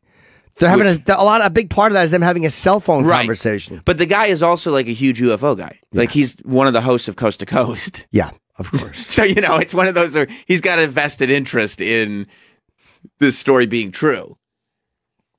Let's go to Eddie in Pittsburgh. August 1998? Yeah, I have a couple things, actually. I wanted to say this guy, Bob Lazar, is clearly... I don't know, rocket scientist or physicist, and does Jimmy think he just picked that up on the street? I don't know. He clearly had some schooling. He might have, Eddie. I'm not saying that, but you can actually... Also, he passed 4 polygraph tests. Yeah, no, I know. That was also... But a lot of times people... He did... No, but a lot of times... He never wants to do interviews. They have to seek him out. Of course they don't. He's not profiting from it. Of course, I'm not saying he's making money. I'm not saying that he's. You're right. He doesn't do interviews probably because now the more time goes on, the more people want to get into the specifics of it. And Eddie, the fact that he passed polygraphs, I was impressed with that. But a lot of people who are pathologically lying can pass a polygraph because they actually kind of believe. Back to back. Like if you believe what you're saying. Yeah. Polygraph doesn't test the overall truth of something. It tests if you believe what you're saying. But it wasn't just one. That's the thing. It was over and over and over. Dude, I understand. I know. And I hear you. You'd pass the third one for the same reason. Okay, Eddie, I'm going to put you on hold. I'm not going to hang up on you. But you would pass the first one for the same reason you would pass the third one, because you believe it. Yeah, because on some level, dude, he's told the story so many times. Some people are just comfortable telling a story like that. The education thing, I cannot get by. I can't get by it. It's one of and those the level things of clearance that they would have had to give him way before he would have had it. And this is answering your question. You said you've known about Area 51 for years and years and years. Here's a letter I found from the Department of Air Force, August 1998. This is a response to your letter of the Secretary of the Air Force regarding Area 51. Neither the Air Force nor the Department of Defense owns or operates any location known as Area 51. No, I understand. They don't call it that. They probably call it something else. I mean, we're talking about people. You said you've known about Area 51 for years and years. Troy, you knew about Area 51 before the 90s. Of course. It was speculated about. It was a rumor, but it's been denied. They just would. Yes, the official word was they wouldn't say it. You're right. But again, with Area Obama, 51 has been public knowledge for decades. I don't know if it's public knowledge. It was just a rumor. Everybody knew about it. Where was it posted? Where would you learn about Area 51? Did you know about it? I did. Are you a member of the public? In the mid-90s. Because a band was singing about it. Sure, I knew about it way before that. I want to say it was almost on In Search Of. Can we look up In Search Of with Leonard Nimoy? Did they ever cover Area 51? I remember hearing about that way before 89, unless my memory is flawed. Yes, and I'm not saying that there were official, here's the government explanation. I'm saying public knowledge. People knew about Area 51 since before the 80s. Like, for decades, they've known about Area 51. Yeah, and people knew it was this mysterious thing on the side of a mountain. Yes. They didn't know exactly what it was. There was little moments in the Rogan interview, Confused. He'd go like, "Oh, I have to stop. I have a migraine." That's why he doesn't like interviews, because I think that the specifics you can't get away from, and there's too many specifics that a long form interview when you're doing a TV news interview in the 80s, it's different than a 3-hour podcast, which didn't exist when this started. These long form interviews didn't exist when this started. Yeah, not to say he is, but for devil's advocate purpose, if you're lying about something, you wouldn't want to do interviews. And I don't want him to be lying. I want Right. this guy to be telling the truth so fucking badly. I really want him to be telling the truth. Yeah. Yeah. But doesn't that bother you on some level, Troy, the education thing? Like not being able to prove, not one school, but 2 schools and a major form of employment. I mean, he was 30 when all this happened. Of course, that's a hole in the story. But when he has said multiple things from 30 years ago that have come true, and now they're going, oh shit, Bob Lazar was saying that 30 years ago. You know, that's like, then how do you not look at that and go, that might be right? But we are looking at that saying that. But That's then true. You'll discredit the entire story because he may have gotten those things from somebody some else. guy in a brothel. Oh, no, or another guy that he knew, or he might have stole someone's. What's more feasible to you? I mean, that's fairly. That the government wiped out someone's education completely from 2 different schools and job, or that he heard somebody talking about something or got information from a third person. So if you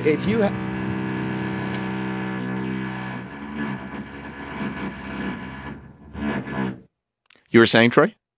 I forgot what I was saying. That's the United States government right now going, you guys are going too deep into this. We don't need this. Back up. We don't need this. Troy, stop bringing up our memos. We're going to start drilling the core. If you keep bringing up those memos, we're going to drill right through your building. Yeah, I don't Jim. know. You know, Did you hear that one? that was a loud one. That was a loud one. Yep. I'm glad. That was on par with the loudest one we've had. And they said they would stop. Yeah, they did. Maybe they wanted to sneak one in real quick. They did. Just to let you know, hey, We're still here. we're the ones with the power. That's right. You know, I'm the captain now. Yeah, you know, like I said, I'm not closed off to the idea that he was at Area S4. I'm not closed off to the idea that he did work with the government. I do not believe that his story is 100% true. I don't believe the education thing. And that's to say, like, but I don't think it's either all or nothing. I think that there are, like, because I'm with you in the sense. And you've come a long way now. Element 115, yes. I'm sitting there going like, okay, there's something interesting there. Is that a man-made element? It's when you combined elements and it only happens for a second, so it's not a natural element, but you have to put things together, and they only figured out how to have it for like microseconds. So it only comes together for like a second, then the element. They don't know how to use it for fuel or any of that stuff. Right. But I'm fascinated also with. But it is on the periodic table. Sorry. Right. They added it though. Like it's a very recent addition. You know, compared to when everything else was added. But I am pretty fascinated with chronic liars, with people who are just, and, you know, and like I said, we've had them in here, and you talk to them, and you realize that they lie about things they don't need to. You realize that It's crazy. They believe their own lies. Yeah, Bill Clinton told me this once for no reason, and I'm like, you're absolutely right, sir. You were talking to Bill Clinton? Yeah, we had lunch. Because you could have just agreed with me. You didn't need to. Oh, sorry. Jesus Christ, you can't. But all right. But Jim is right too. When you So meet is Bill. you meet these people who are pathological liars or who have this kind of fantasy. They might be delusional, you know, and they believe this thing that they're saying. I do think, my opinion, that Bob Lazar fell in love with the idea of being an esteemed physicist so much that the idea of not getting into MIT and Caltech was so painful that in the beginning he made it up and now may actually believe that the government erased his time there. Now, he may have, you know, these delusions may have come about because he did do some contracting work with the government. Maybe the government did find it. Maybe he did. Maybe he was exposed to advanced technologies. I'm not so against that. I don't believe that they just take a guy and give him the kind of clearance. I do think that to me is a little hard to believe. I do think that a lot of his credibility is really questionable, and I have a problem just taking everything he says at face value. They did an interview with him, and then the next thing you know, they're showing him UFOs, and then he goes and blabs about it, and then they wipe. What were you saying, Jim? That he just goes and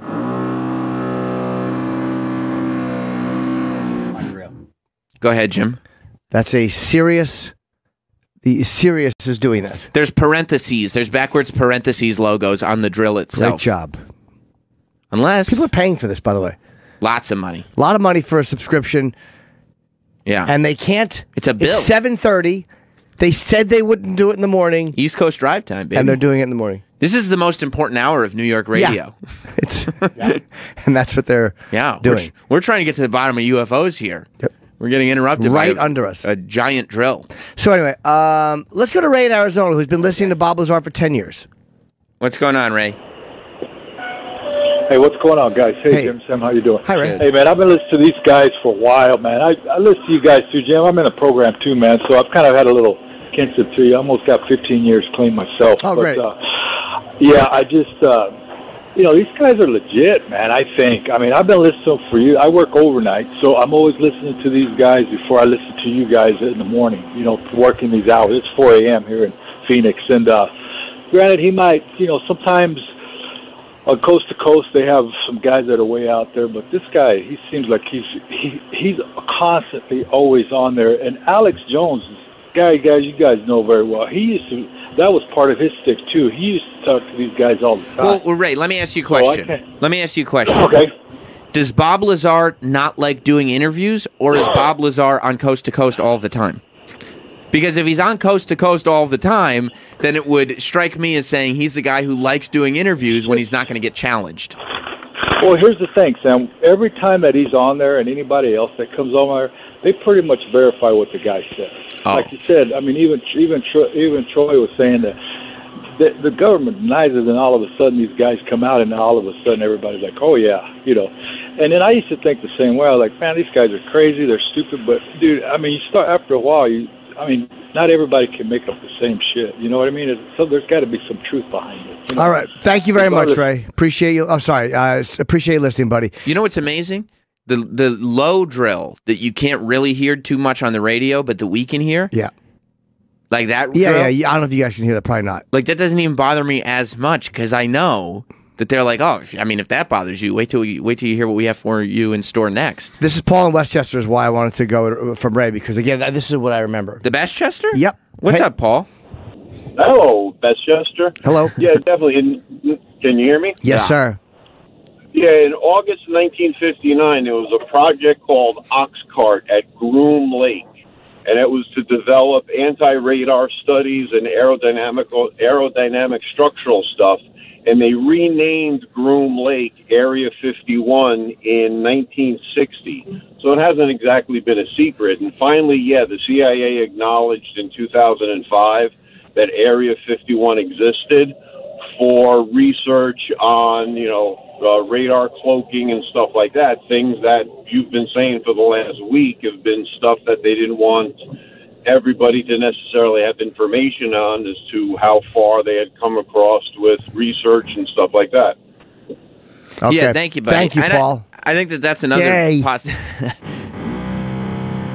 get to hang on a second. So, no, I was just saying, I think that's another possibility, that all this stuff, that there are areas of the government shrouded in secrecy. Sure. But maybe there's advanced technologies that they don't want everybody being aware of, specifically their enemies. It's not always aliens. What was it? The Tuskegee Airmen they called? Did they give them syphilis? Yes. I mean, they kept that secret for a while. I mean, it did come out, but that's another thing. I mean, the man. government couldn't keep that fucking quiet. I just felt bad because I watched that, and then I watched the Rogan interview, and then I watch other interviews with Bob Lazar, and then I start reading, and then I watch interviews with other people, and somebody's going like, oh, well, Bob Lazar said he saw aliens. And I go, he did? And I find that clip, and he says, I saw for a moment, I saw something that looked like an alien. It could have been a dummy. I don't know. And then somebody goes, oh, well, they were doing human experimenting at the time. And I go, what? And then I go down this other rabbit hole, and they're talking about how at the time they were doing human experimenting, and that was probably what he saw. They were changing the way people, and I'm going like, oh, my God, what is going on in this world? It's like a bottomless pit. You can't do it. I'm like, wait, I want to go back to watching my wrestling. Bob Lazar. Oh, it's more believable. Let's go to Larry in Massachusetts. What do you believe, that the Undertaker is dead, or that Bob Lazar worked with aliens? I figure that the Undertaker is better at proving what he's trying to say, so I give it to the Undertaker. You say Larry in Massachusetts? Yes. What's up, Larry? Hi. Hi. Jim was talking about the age of people having clearances. You can be cleared very young. There are projects within the government. I personally was cleared when I was 19. The first time I was cleared, I was 19. Can we ask what you did, Larry, or what kind of thing you were working on? I was a spook. Okay, doing what? I performed. Well, the first thing I did was maintenance. I fixed equipment. Okay. And then worked in operations, and I spent. Well, then I went. I bounced around, but most of my time I did spend in operations. Were you in the military? Yes, and I was a contractor as well. I spent 10 years as a defense contractor. I had 14 years service in the military. Oh, okay. And I was in the military. I was cleared. I wasn't cleared. I was interviewed for a White House job, which I didn't want. But I was also 19 when that happened. So the selections can be made very young. And there are actually programs within the government where high school kids are cleared at a very high level and brought in as apprentices and trained in the business without ever serving in the military to have it as a civilian career as a government employee. So you can be cleared very, very young. And now I think Bob Lazar is a crackpot. But you have to understand, too, as a devil's advocate, that the government funded a lot of projects in the 80s with Reagan's Star Wars, and still to this day, the government funds a lot of research at highly technical and prestigious colleges. So if they want that funding, they really do have to listen to what the government wants them to say and do, because even to this day, the government funds a lot of defense research at universities. That's a good point, too. You, I don't believe they could wipe out his total education, but that is a good point. Yeah, because they'd have to not just get the university to wipe them out. They'd have to get everybody. Every person. And he's not naming people. Like, if he was naming a bunch of people and they were all going, yeah, I remember him. Why would he do that? Why wouldn't he? To prove that he was at a college? So why would he drag people into this mess? Dude, who goes into a college as... Hang on. What were you going to say? Who would have somebody... Like, you go to college and they wipe you out and he wouldn't name people to go, no, I actually went to school. His whole foundation is built on him going to college at these universities. If he could prove he went to college, it would be a big thing. It lends credibility to the whole story. And he wants to be credible, or he wouldn't have said this stuff. But if you guys went to college with Bob Lazar, and everybody's like, yo, this guy's a fucking nut. You know what's going on. You know the government's after him. Why would you go, hey guys, I know Bob Lazar. He's not a nut. I would say, no, yeah, we went to school together. I wouldn't even say that he was or wasn't a nut. Sure, I remember him from school. Why would you voluntarily get involved in that? Has anybody volunteered? Why would you voluntarily get involved with that? Maybe I wouldn't. But are you telling me that nobody would? Yeah. Somebody would. Yes. Nobody in those two schools. If you're in fear of your life and your family's life, the government's not. I mean, Jim, you're talking about thousands of people. Troy, nobody from either college and nobody from the school. Yeah, I'm sorry, nobody from the job. I understand that. But it's why would you voluntarily get involved in that? So again, see the number of people have to be involved. It's the government has to want to silence him. The schools are now in on it. So it's the government. Mm-hmm. It's the schools. It's his professors. It's everybody he went to class with, except for somebody who dropped him off and would occasionally pick him up at the library. Jim, say you're walking to the grocery store, okay? Sure. And you know about some stuff, and somebody walks up to you and is like, "Hey, Jim, I work for the CIA, I work for the FBI, whatever. We know you know this. We don't want you talking about this. You're not going to talk about this." And you're gonna pretend like this never happened, and they walk away, and you're gonna go, oh, you know what? Fuck it, I'm gonna go talk about this to the media. You're gonna go, what the fuck was that? I don't want to lose my life. I don't want to endanger my family. I'm gonna keep my fucking mouth shut. But do you see, all of this is This is almost. Well, you're speculating too. So no, I'm not. I'm saying that I'm saying that there's no speculation. Nobody from the school has come out. Nobody from his job has come out. That's not speculation. Nobody from either school. Either school or the job. That's not speculation. I want them to come out, but all of a sudden, all of these people were silenced, especially in the 80s to now. If this was the 50s, Roswell, the 40s, a little easier to keep things quiet. But now all of a sudden, I mean, nobody has come out and said, yeah, I was a professor. Some blabbermouth professor. All they do is shit on the government and the fucking, look at the way they handled the Iraq War. Boy, the colleges didn't exactly listen to the U.S. government on that one. Mm-hmm. They didn't respect boundaries and what come on, nobody's. Yeah. I mean, look, I understand what you're saying. Nobody I comes just don't. out. I don't think you're being honest with yourself about the power of the government. So, but how do you get thousands of classmates? You don't. You Travis, again. But say you went to school with Bob Lazar. Okay, there's right, but back then nobody knew who the fuck Bob Lazar was. Yes, he was all over the place talking about this. He was all over the news. People knew exactly what it is, and this guy's a crackpot. So would anybody in this room, if you went to school with Bob Lazar, would you come out and be like, I'm the only one? Why doesn't Bob Lazar have a piece of paper from any of the schools? Yeah, why? They steal he has school IDs. That's not a school ID. You're right. Yeah, it's not a diploma. You're right. I don't know. That's diploma? a whole diploma, so he a has no transcript, even a test. No diplomas, no paperwork, and not one person has come out. So you're going to tell me that all the people he met, not one of them was a friend of his? It goes, hey, I'm not going to let my friend. Not one. Yeah. I could see this say hundreds haven't come out, but not one from each school. I got to tell you, you name my best friend in the entire world. Me? If he was getting fucked with by the government, and he's in press, and I would not. My best friend in the world. Who am I to come forward and be like, this guy's okay? You're not a good guy. I'm really sorry to stop the conversation, but the drill from the floor below is actually he's on the line. Hello? Thank you for the call. He just wanted to call and interrupt everything we were doing, so I just thought that was pretty important. No, I hear you, and I'm able to go, hey, look, you guys are raising valid points. But is that hum that's just constantly going on around us, is that some kind of alien thing, or is that just a drill downstairs? It's the opening to a documentary. Oh my god, I hated that. The sound of the spool tape. I hated that filmmaker, man. I hate it. Just let him tell his. Just let Lazar tell his story. Because the filmmaker is like so excited to be doing it. It's like, dude, I get it. You want it to be entertaining. That's part of that UFO culture. But you just got to just realize him talking and explaining himself in a chair. You don't need all this weird stuff, and then the explosion, and then all of the opinions through Mickey Rourke. What is a thought? A thought is something we have that becomes a dream. What? Well, and then he's going like, oh yeah, the government can fake things. Ring ring. Oh, here's Bob Lazar calling me right now, and I'm like, you can't have fake scenes in your documentary about the government being fake. Well, I think they're trying to paint a picture. Oh, you're talking about when the screens, the text were popping up? Is that what you're talking about? I mean, you have to paint the picture of this documentary. You just say it happened. You don't need to reenact it in a documentary that is about people lying to you. Boop. I don't know when this happened. And then all of a sudden the other one comes back in. Yep, figured something like that would happen. Hey, look, again, like I said, it's one of those things where you could watch the documentary if you're believing it, and you could go, "Oh, this is interesting. Yeah, this guy did this." If you're already skeptical, you don't believe. It's like Jim. It's like you for years were like a conspiracy theorist about JFK, and then you changed your mind about it because I looked up enough stuff about it, and it no longer made sense to me. And then Roger Stone, who worked for the government, wrote a book and explains what happened, how you were lied to, and you'll go, I will discredit this guy for whatever reason. He's wrong. I'm right. But no, I didn't read Roger Stone's book.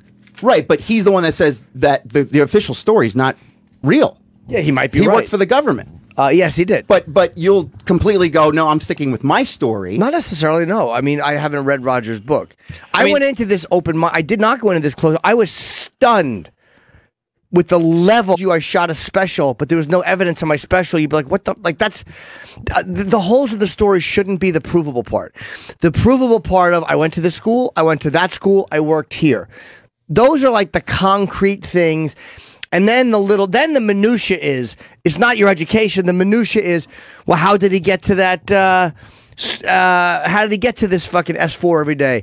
Or where was his building ID? Or all this. Those are the minutia, the things that you might not be able to prove. And we have scenarios. I'm like, where is one person he went to school with? And the vagary says, the government scared them all. Like, that's just an easy way to put smoke over. It's getting a little louder. A basic question, which is, where's one person that he went to school with? But like I said, I mean, I don't even need another person. Wouldn't he have a graded paper, a class schedule, a book, anything? The other thing that he would have personally. But then you'd go, well, the book came from some guy, but he doesn't. And this came from that guy. But like he has IDs from the school. Like so. Why is all of that easier to believe than the fact of he's lying, which makes the most sense? I don't know. He could be. And also, this is what I always wonder is you say like, well, we want to believe whatever the government is feeding us. Like, you understand the information that you're getting about Bob Lazar is being fed to you by people who want you to believe that that this is all true. Right, Bob Lazar is not the end-all be-all of this story. This is just a very small piece of the puzzle. Now, you can go to all the new stuff that's coming out, and this is just another little fraction of it. Now, is Bob Lazar lying? Maybe. Mm-hmm. Maybe. Okay. But then is the government lying? Is the Wall Street Journal lying that there's stuff up there? Is the New York Times lying because they're reporting this? It's like, it's either you believe it, do you not believe them? Are you not believing? No, I typically don't believe them. But the fact is, I believe Navy pilots saw something that they weren't sure of. Yeah. So that's why I made that credible. Because what's provable? Because this radar video, and you can hear the guy's audios. And if it is to be believed that it is actually that's the true audio from that, you never know. That audio could have been superimposed over that fucking radar image. That was a totally explainable thing, and the audio could have been bullshit. But I'm giving them credit, going, okay, it's probably real. Right. Nobody's come out and said, hey, this isn't real. It does seem credible. Yeah, that seems credible to me. A guy missing his if they interviewed one of those pilots and said, if the guy just said I was a pilot, I'm one of those guys. Oh, really? Where'd you learn to fly? There's no evidence of him being in the military. There's no evidence of him ever learning to fly a plane. No one he's ever talked to can verify that he can fly a plane. Well, then I would question him. Well, if you can walk into the base and go, okay, this is this room. Let me go down here. I'm going to take you down to this office. That was in Los Alamos, right? Yes. When he did that, yeah. So then it's like... yeah, maybe he did do something there. Maybe you're right. He might have been a contractor there or worked with a contractor there. I think he worked... I don't think he worked for Los Alamos, but I do think he worked at Los Alamos. I think there is a connection. I don't think it's the exact connection that he's making it seem like it is. Right. I think he exaggerates his connections. I think he wanted to go to MIT, so he tells people he went to MIT. I think he worked at Los Alamos, so he tells people he worked for Los Alamos. And that's, we've all met people that do that. Yes, Ellen Maine. Number 4. Gotcha. Ellie, what's going on? Ellie, hello. You there, Ellie? Yeah. Yeah. Hi. Hi, how's it going? So good. So I just wanted to kind of put it out there that they also wiped out Ted Kaczynski's entire background as well. What do you mean? No, So they you didn't. can't find... Yeah? How Do did you they know wipe? about How that? did they? There's a little hammering going on downstairs. Just a little update. Oh, no. How did they wipe it out? We know he went to Harvard. But is there any type of degrees or any type of evidence otherwise showing that? I've never seen the degree, but I'm assuming I've never heard that there wasn't. I mean, I never heard that it was. Meaning nobody's saying he didn't go to Harvard. Yeah, I've never heard that he didn't go to Harvard. It doesn't seem to be a claim that he's just making. A little buzzing going on in the background. Thank you. I Ellie. know what you're saying, but I don't believe he has been wiped out. Why do you think that, Ellie? Before she goes, why do you think that? Because there's a lot of parallels between Bob Lazar and Well, scroll up actually, Troy, if you don't mind. Scroll up to the very top. It says here we're looking at an article in the Atlantic from it looks like from 2000 June. Harvard and the making of the Unabomber. In the fall of 1958, Theodore Kaczynski, a brilliant but vulnerable boy of 16, entered Harvard College. Yeah, so immediately there's a photo of him in the yearbook. Yeah, there's a photo of him in the Harvard yearbook. So they haven't wiped him out of. What are you talking about? It happened. misinformation. Thank you. All right, goodbye. So I would look. I would recommend people check it out if you're interested in the topic. Watch the documentary, but it's not I promise you, the documentary is not going to convince anybody that's even remotely skeptical. Why was Mickey Rourke? And again, you don't need to throw in the thoughts. Like, I'm not an idiot. I don't need the whole life can never be the same. Well, keep in mind it's a documentary. They want people to watch it. Not everybody's as intelligent as you, honestly, because you read a lot, you watch a lot of television. They're probably going to the average man. You know what I said when I was doing my YouTube show on Friday? I said something I need to remember. There's a lot more hot dogs in the world than there are Sam Roberts. And maybe this doc is for the hot dogs. No, and you guys are very smart people that are very educated, and you process information well. You're right. So I understand. But who's very educated? I mean, I think this dummy went to Syracuse, and I dropped out of high school. Syracuse is a great school, and you didn't have to drop out of high school. Flattery will get you nowhere, Troy, but I think I'm starting to agree with you on a lot. Yeah, no, look, I understand what you guys are saying, and I agree with it. It's definitely strange that happened, but like I said, this is just a piece of the puzzle. You know, maybe this is right, and the New York Times is full of shit. Are you at least happy that I said that I think there is a connection with Los Alamos and Bob Lazar? I feel like we're gaining some ground. We're getting to a more comfortable place. Always have to be a major hole. Like, again, one that's provable. This is the part that's provable. Where you went to school. That should be the foundation that everything is built on. And even that can't. It's like, come the fuck on with these guys. But then why can't you say, look, that's a hole. Okay.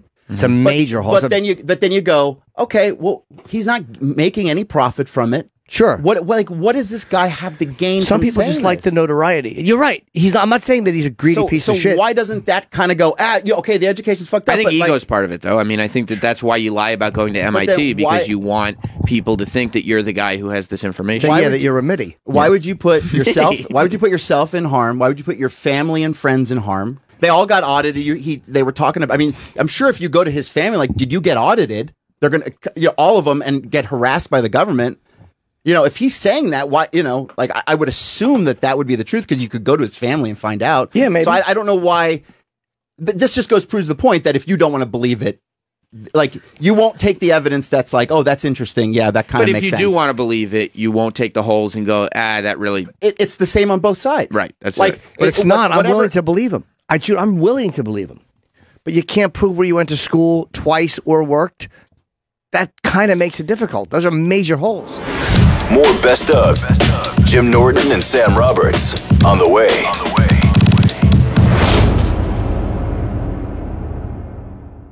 The weather's getting warmer. The drinks are getting colder. And on some beach somewhere, a big shady umbrella is calling your name. But you can't get to all of that if you're stuck inside trying to find business software. Let Software Advice take the stress out of your software search. We'll help you find the right software for your business in 15 minutes or less. Software Advice connects you to a personal software selection advisor who specializes in software for your specific industry. After learning about your business, your advisor will help you narrow down the top software options for your unique...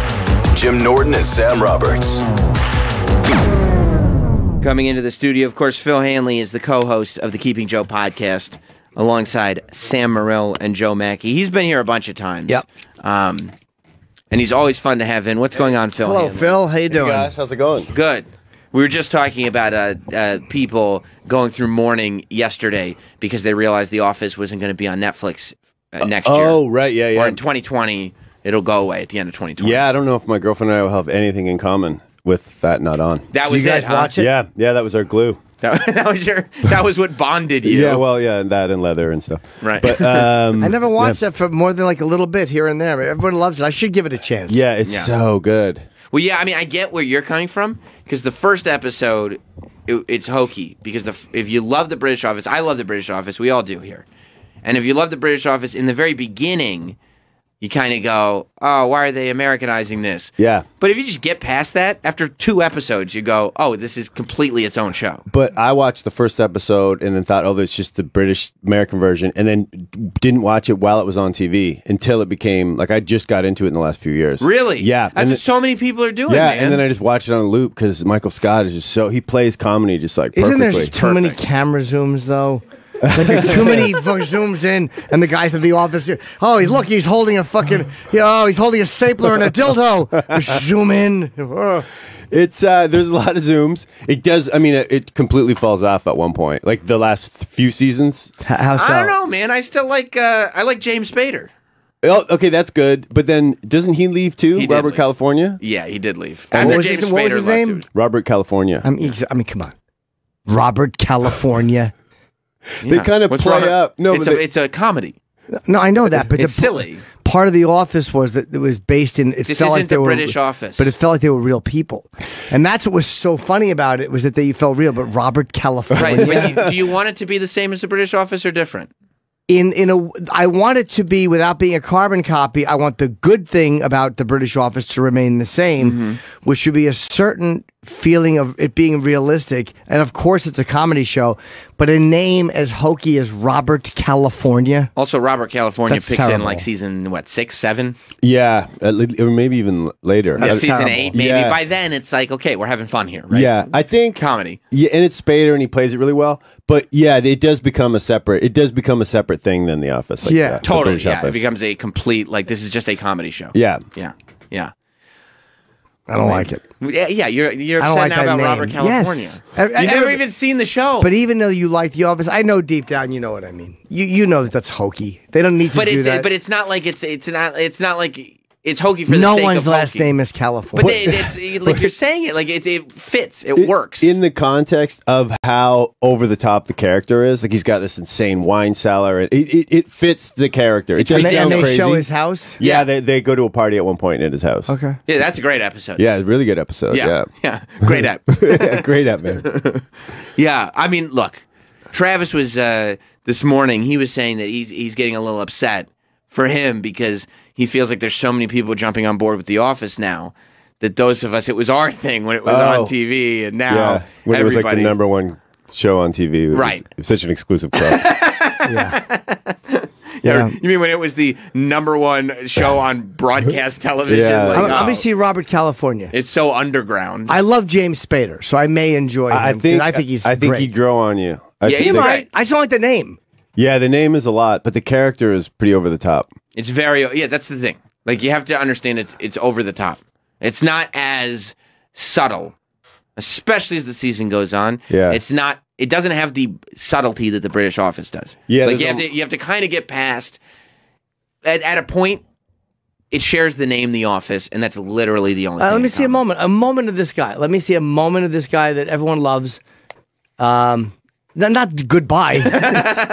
He goes right to the end. Hey, let's watch MASH. All right, this is the episode with the chicken in '83. This seems sad and emotional. It's not a comedy. Yeah. I just want to see the interaction. For a sexual metaphor. Oh God, nature, please. When two animals are having sex, one of them is communicating a message to the other. Nothing is this isn't very helpful.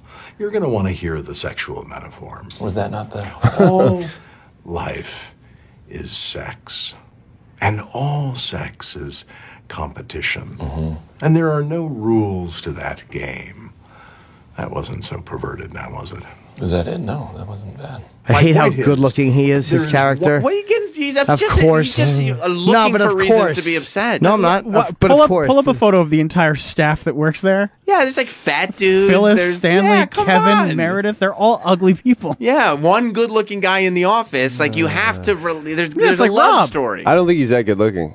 He's not as good-looking as other actors. When last time I was home, my nephew he goes, "Whose nose would you rather have, Steve Carell's or that?" They both have quite unique. He does. That's when you said I don't think he's that good-looking. I was like, the nose is a bit yeah, much. yeah. Yeah, I mean, Jim, that's literally the most average-looking cast on television. If you at a regular office, although what's her name, Rashida Jones? I mean, she's amazing. She is a stunning woman. Yeah, forget about that. Yeah. Okay. That- I almost wish that. Who's that's- Rashida Jones? Which one? Besides Jim. She's the second from the left. Yeah. Yes. Yeah. And also, She's incredible. What's her very- name? Jenna Fisher? Fisher. Yeah. She's cute. Yeah, she's cute. Yeah, but she's super played. I mean, she looks like a cute person in an office. Yeah. Like, there's good-looking people here too. Thank you. Where? Phil, I was talking about. I was talking about. Thanks, guys. Yeah. You know. Yeah. But like, yeah, I mean, this is the most average-looking cast on television. Yes or no? I just don't like it. You got your feet in the mud. You got your feet just dug in. You know what? Dug in. What Jim will not like is the romance between Pam and Jim. No, yeah, you won't like that. That even irritates. I love the show and it irritates the hell out of me. But that's for like the ladies. Yeah, you know what I I mean. You know, Yeah. And again, the British Office only had to do 6. They had to do seasons. I know it's harder to maintain a show for all these. Like, right? They did a lot more fucking episodes. Yeah. And I'm sure the British Office would have got hokey at one point if it kept going. I mean, it did 12 plus a half plus a 90-minute Christmas special. That's That's the it. best thing they ever did was stop it because Yeah. then it's like you just want so much more. Yeah, and then what's the worst thing they ever did? Brought it back 15 years later. I kind of liked the it was David Brent okay, movie, but it Yeah, I wasn't. liked You're it. right. It wasn't as special. Okay. It's Yeah, not, it's no not, reason to be there. It's not the same, but the difference is also the whole cast wasn't there. It was just him, and you've seen it done so many other times that whole genre by What are you now gonna you're do? like, Yeah. like all right, we get it. Awkward camera zoom next. But you know what's interesting is that I feel like the same thing, like that. It's how they start, and then if it's actually a good show, you kind of move past it. Like when this thing started, it was that. Well, the British Office is brilliant. What are they trying here? Yeah. And then after like a little while, you go, oh, this is a pretty good show. When Parks and Rec started, it was like, this is just the American Office, Yeah. except in a different space, and this is dumb. But after a few episodes, you're like, oh, this is actually a really good show, too. Yeah, yeah. Did you ever see Parks and Rec? No. is the opening song for The Office? What's the opening theme for The American Office? You won't like Kelsey. Look, Kelsey, who I worked with a lot, Kelsey Cook? is obsessed with this show and would fucking always badger me to watch it. It's great. She told me it's great, And the theme song is really good, but it's not like, It's I mean, not as good as the British The British Office. one is magical, yeah. It's just no, yeah, the U.S. right. Yeah. It's Elton John performs. Oh, good. Why did I say HBO? I don't know. No, this is not. See, Jim, we said it was good. That probably sounds good. Yeah, the Office. Yeah, let's play this version. I want to hear it. I don't know what this is.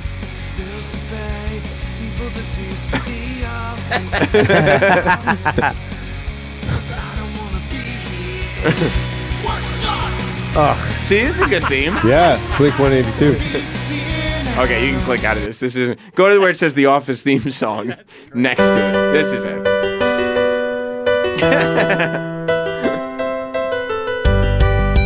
Oh yeah, I've heard this. Yeah, of course. yeah, pretty iconic. Yeah. A little long. Well, they shortened it. It's like every other, like, by the time they hit to season 3, season 4, they got into syndication and they made like a 10-second version of it. Yeah. Yeah. Okay, we hear. Is this the This This is is the like theme a kid plays on their keyboard. Well, you don't like the musical quality? It's of it? okay. You're just looking He's for finding every reason to No, hate I'm it. just I telling you my told you- natural reaction. I told you he's ornery. I'm not. Very I didn't ornery. sleep well. Okay, all right. We're uncovering some of the magic. I didn't like that Kevin, that James Spader moment either. Oh, Why really? I thought you not? might like that. Why I had did you high like hopes. that? Because you thought because Jim's but- too good looking. No, just dumb. I like Spader. I think he's amazing. Spader's good. I'm not Cranky saying guy. You cranky guy. I'm being cranky. Like I love Steve Carell. I think is very funny. You know what Jim needs to do? He needs to watch the episode where they had the party back at Michael's house. It was like season. Do you know where Michael punches the TV? Oh, and yeah. yeah.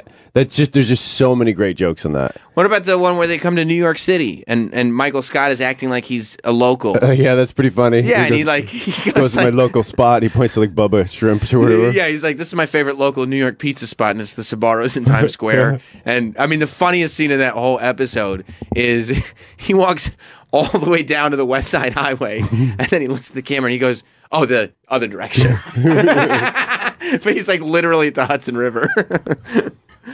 That's funny, right? That's a funny gag. Sure. Okay. All right. We're making. Sure, All right. I mean, All right. Just plow through the first season because it's not that good. You're right. It's only a couple episodes. Would they do a 6-episode season? Yeah, but like they didn't really know the characters. Like they didn't know where it was going to go. The first episode is a carbon copy of the UK version. Yeah, that's that I remember seeing. So yeah. then Right. the So second that's why season they really find Patrice is in the their first footing. couple seasons. Yeah. Yes. Yeah. And I get why after watching the first episode you develop a prejudice. Did he leave that show or did they fire him? No, I think that the story was that he was difficult and they were going to go with Patrice, but they ended up going with Craig Robinson. Right. Is that wow? Really? That's think because I think That they would were. have changed his career so much. Oh yeah. Oh my god! I mean, it made Craig Robinson's entire career. Yeah. Because Chris Rock talk about that? No, Yes. that was for Everything Loves. Everybody loves Chris.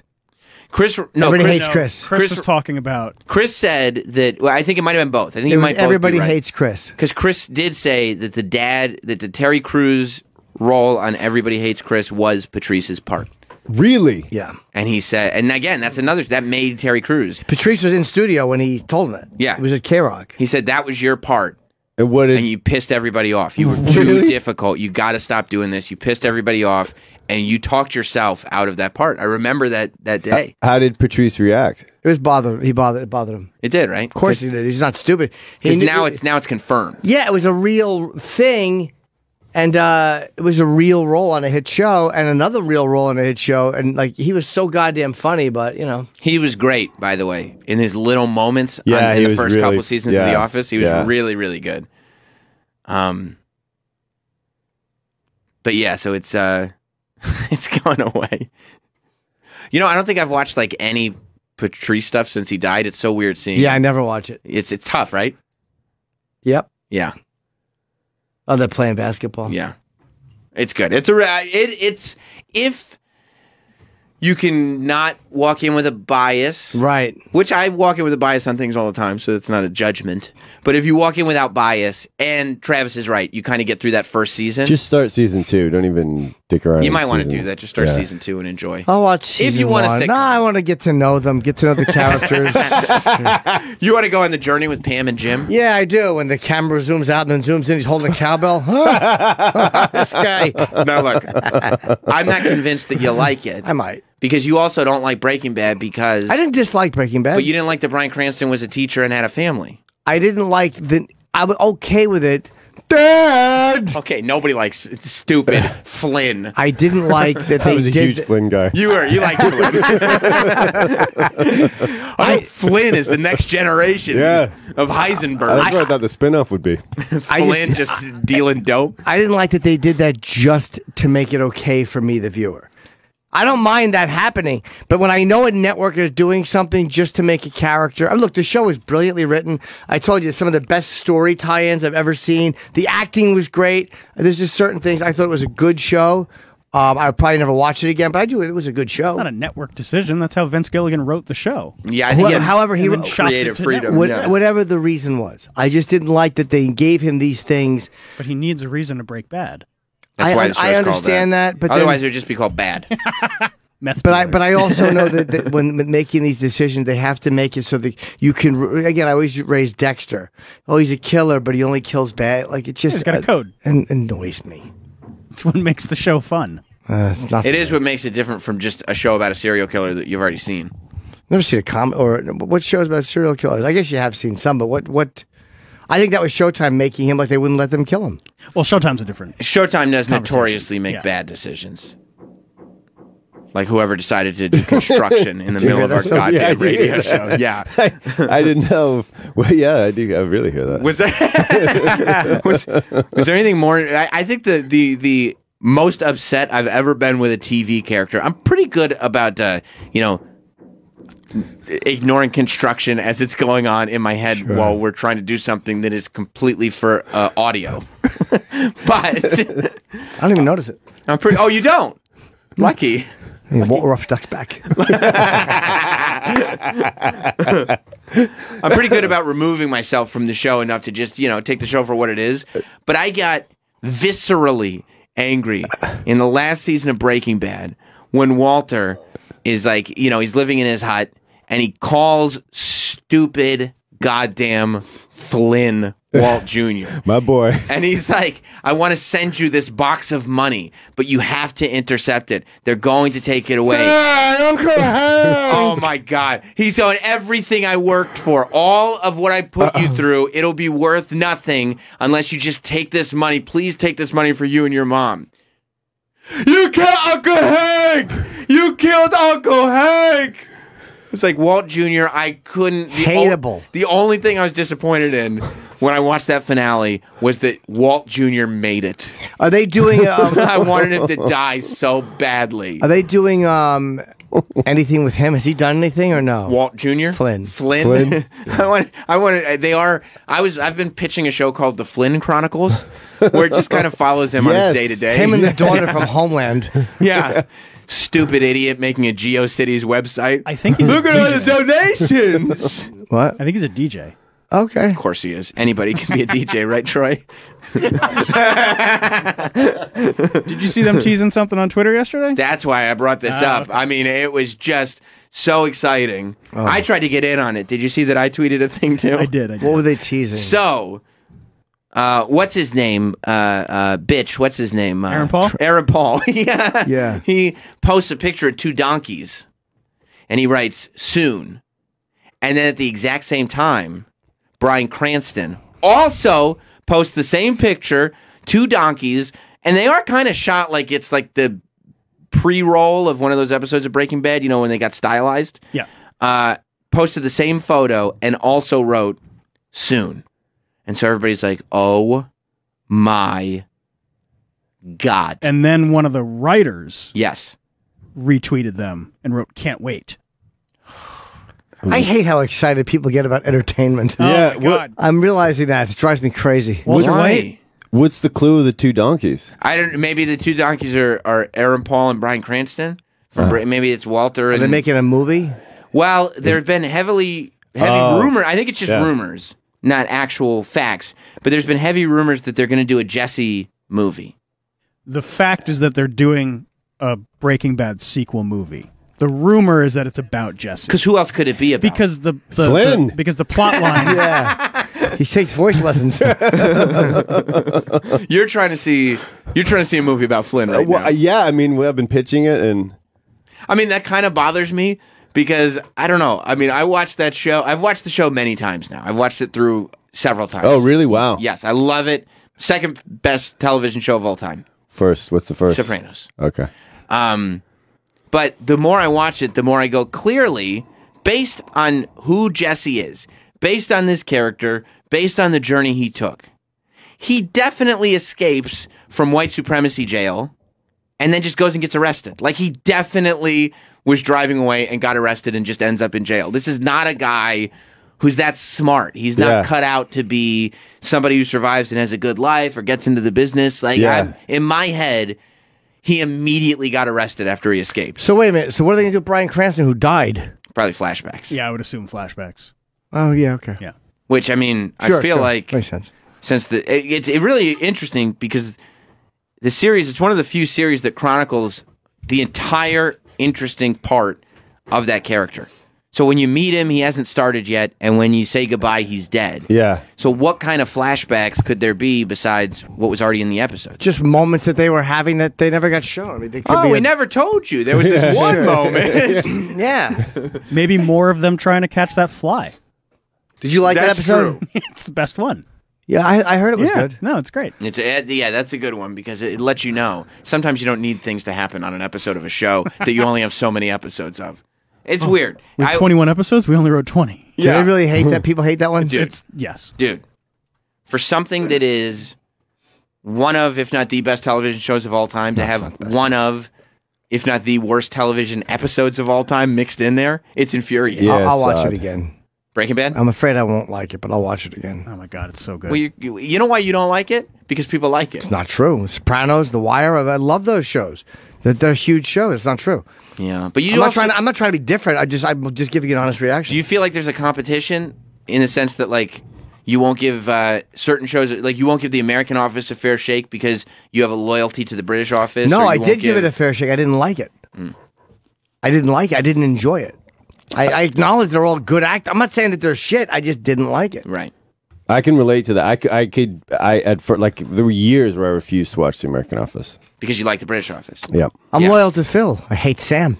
I could see that. And And Joe. Yeah, well, yes, you. But Not you. I meant Sam Rill. Yeah. And So- his fake fucking strep throat. He's not sick. He's not That's sick. insane, You yeah. don't get strep throat the morning of. No, you don't. Because Yeah. we would have found out yesterday. Yeah, he's Yeah. all liquored up. That's what Yes. happened. He got liquored up. Yeah. You got strep throat in a bottle. That's right.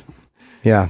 Although, I mean, if you really had loyalty to the British Office, you would have been a huge fan of the American Office because Ricky Gervais is a producer. Like, if you saw Ricky Gervais and you're like, hey, man, I don't even watch that American Office, he'd be like, please, watch it. I make a lot of money off of you watching that. Yeah. You know? I don't. It's not a loyalty. I'm not loyalty to it one show over another. I just, Phil is. But you know, the first episode really upset me because I was like, "Are you serious?" It's literally the same I bits. know. Yeah. Yeah. Yeah. Yeah. Are you interested in a Breaking Bad movie? Are you a Breaking Bad fan? I liked. I got into Breaking Bad, and then I was dating this girl at one point, and I was like, I'm watching the final season of Breaking Bad. She's like, oh dear, let me whatever. Dear, she was a little bit older. She's like 75. And she called you dear. Yeah. Oh dear. Oh dear. Allow me to watch it. It was actually Mrs. Doubtfire. Yeah. She took a lemon drop out of her purse and gave it to you. Although Mrs. Doubtfire probably would resemble more closely Jim's dates. Yeah. Not Yeah, so much in the age. Not maybe the age, right, of course. But she put on the episode, the last episode of the first season. I'm like pumped. I'm gonna watch the last season. She put on the last episode first, like not knowing. So I watched the last episode of Breaking Bad, thinking it was the first. So the whole time I'm watching the last season, I'm thinking, oh, this is gonna be a crazy. They're gonna tie everything out. Like it's gonna keep coming back. Meanwhile, she just like screwed me. You know? Wait, she the last episode of season 1 was the first one you saw? Yeah, of that season. So I'd watched it all the way up to that. She had a problem. She took the wrong like heart medication that day. So wait a minute, I don't understand.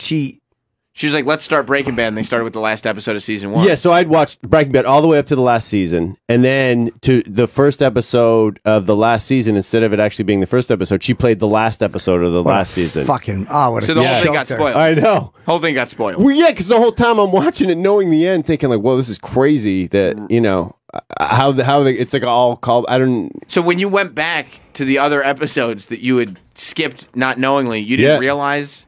Like, when did you realize you would watch the last episode? It became quite clear, like about like the third or so. But then I was just hooped. That's so great. It would have been great if you made it all the way through the season and you were like, that was a really weird last episode. Yeah, no, well, it felt incomplete. Yeah, like I just got real suspicious, man. But it was such a bummer, such a shitty thing to do. Yeah, you were like, well, I saw what happened here. Yeah, I didn't watch Breaking Bad when it was on. And I zipped through it. And I enjoyed it. It was a good show.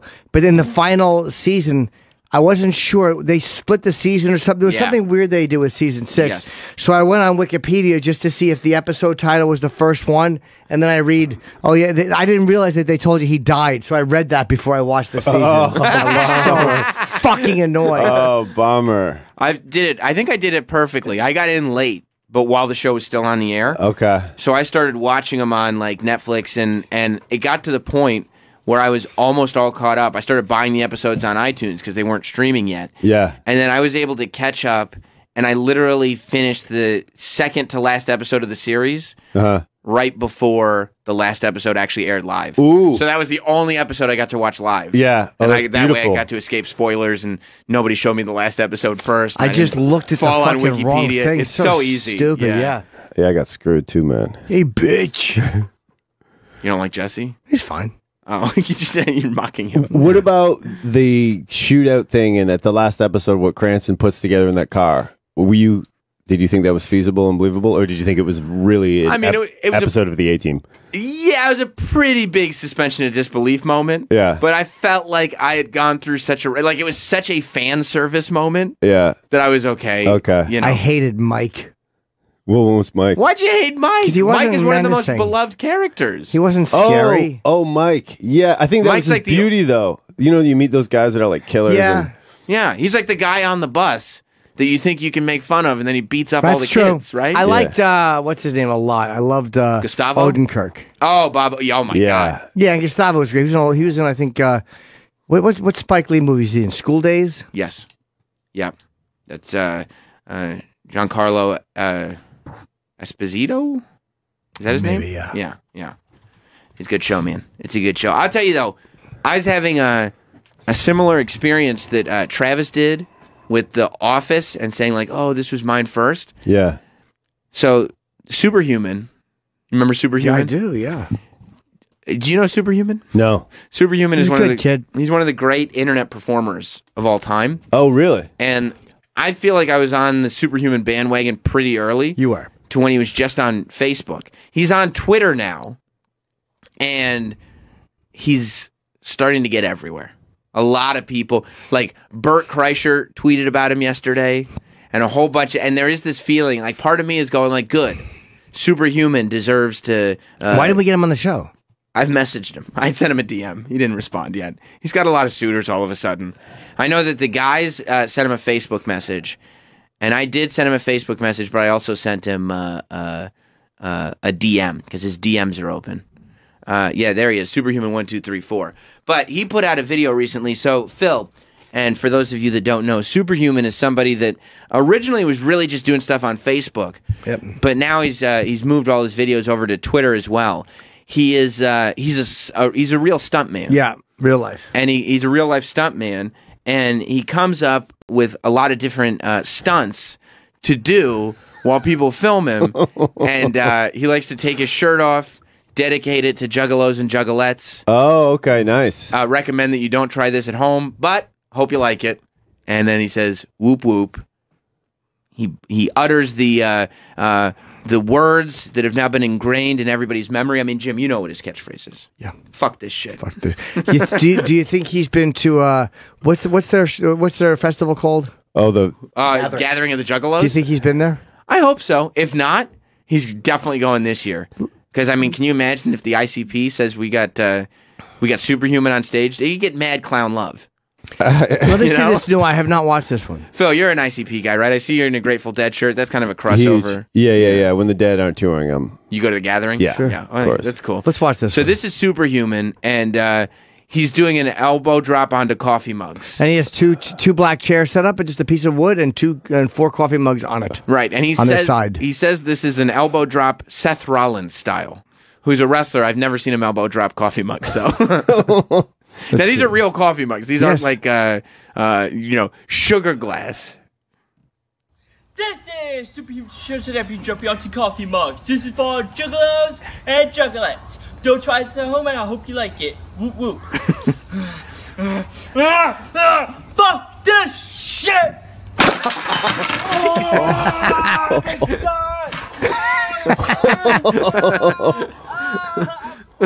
I mean, come on. Is he not the greatest?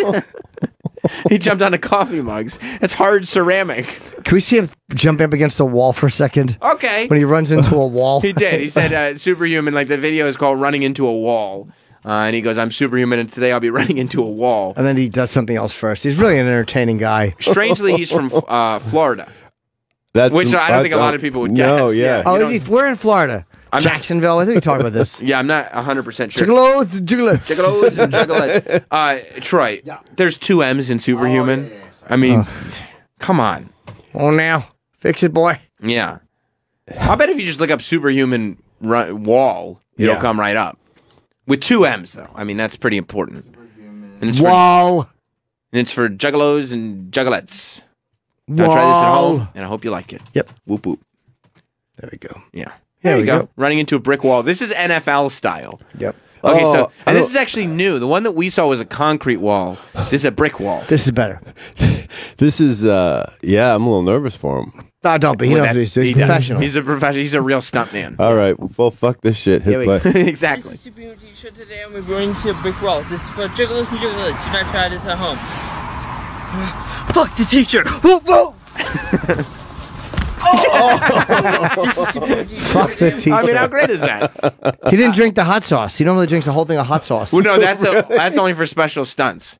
Like one stunt will be running into a wall, and then another stunt will be drinking hot sauce and running into a wall. Listen. Yeah, so it's different. This is a good one.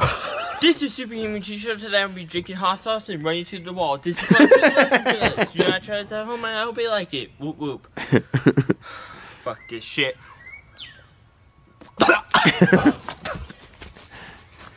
There he goes, leading up. Oh, he just hit a concrete wall. He's just running into a wall. Oh, he's disrobing. Oh, that was warm up. Yeah, here he goes. Boom! Oh. No, go back to his Twitter page. Oh, and you can scroll down a little bit because there's a great Think one. he was a difficult child? Oh yeah. Well, he said he left a message to the teacher right there. Keep scrolling because he's loading all of his old videos on Twitter. So it's becoming a little difficult to find exactly what you're looking for because there was one that I like that Josh actually wants to point out. Josh in New Jersey. Hey, what's going on, fellas? Hey, bud. Yeah, watch the one where he jumps on a microwave. Yeah, the one. The microwave. If you can find, thank you, Josh. We're gonna get to that for sure because the microwave one is good. But Jim, did I show you this one? This is him jumping onto a flat screen television. No, I've not seen this one. Okay, actually, go back to the tweet real quick because I want to make sure that it. Okay, that's what I thought. He flying elbow onto a flat screen TV, and this is WWE CM Punk style. Okay. Now, again, I watch a lot of wrestling, and in all the CM Punk matches I watch, I never saw him elbow drop a TV. But obviously, I haven't seen. None of us can see everything, right, Phil? No, that's true, man. There's a lot out there. Right. So this is Superhuman jumping onto a flat screen TV. Again, the flat screen TV is now propped in between two chairs, and Superhuman is on his stoop. This is Superhuman T-shirt. Today I'm jumping on this flat screen TV. This is for juggalos and juggalettes. So try this at home. I hope you like it. Woo woo. Fuck this shit! Oh, fucking god! Oh my god! He damaged the TV. Yeah, He did. The TV is not going to. It's damaged. It's damaged. Yeah, unfortunately, the screen is cracked, and it's very, very bent as well. Yeah, Troy, if you can keep scrolling and see if you can find the microwave video, because I watched that too. I'm going to be honest with you. I spend a lot of time in my home life watching Superhuman videos. How did you discover this guy? I don't remember, to tell you the truth. I'm sure that somebody tweeted it, or it was out there, or it was on Facebook. And Ooh. You want to watch the barbed wire? Not overly. Okay, so this is a front flip. What he does is he puts a plank of wood in between two chairs, and then he covers it with a whole bunch of barbed wire. And this is called Superhuman does a front flip onto barbed wire, WWE Mick Foley style. He's gonna break his neck someday. Nah, he knows what he's doing. I hope so. This is Superhuman Show today with your full flip onto barbed wire. This is for juggalos and juggalettes. So try this at home. I hope you like it. Whoop whoop. Oh, good. Shirt's coming off. Fuck this shit! Oh, he got stuck to the barbed wire. Of course, it's real. He didn't use the gimmicked barbed wire. He used real barbed wire. Yeah. Oh. There it is. This is one of my favorites. This is one of my new favorites. But I'm sorry, Troy, to do this to you. I do need the description. Okay. Because it is very important. Oh, this is another one. This is flying elbow drop onto microwave, WWE CM Punk style. He talks a little fast in the beginning. That's why it's important, I think, that we explain. Sure. Paint the picture a little bit. Because otherwise it wouldn't make sense. Exactly. This would look stupid. So this one, this one's going to be tough because this is just a microwave laying on the grass. Yeah. Which means, if it's on some chairs, some of that, your impact's going to be caught a little bit as you go down with this, it. you got the ground. You got ground. There's nothing to absorb your fall, and he's decided he's wearing a shirt that says "Down with the Clown." Not big on changing the outfits. No. Well, maybe this is like how they do game shows, where he does a whole bunch of shows in one day. Oh, that's true. Yeah. Right. And that's probably why he took his shirt off to do that front flip onto the barbed wire, because he didn't want to rip his shirt, because then what's he going to wear when he elbow drops the microwave? Plus, it looks better in barbed wire if you're bare. Absolutely. And he's got a good body. Yeah, he's in shape. It's an athlete's body. So got to show it off. All right, so we watch Superhuman jump onto a microwave? Yeah. Cool. This is Superhuman Show today. I'll be jumping onto this microwave. This is for juggalos and juggalettes. So try this at home. I hope you like it. Whoop whoop. Fuck this shit!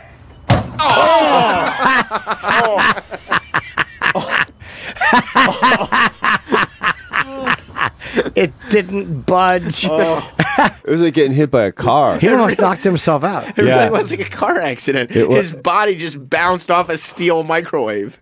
I think he probably thought that the door, because the door side is up. Yeah. So he probably thought the door was going to cave in and break or something. Yeah, he definitely thought it through. Yeah, nothing there.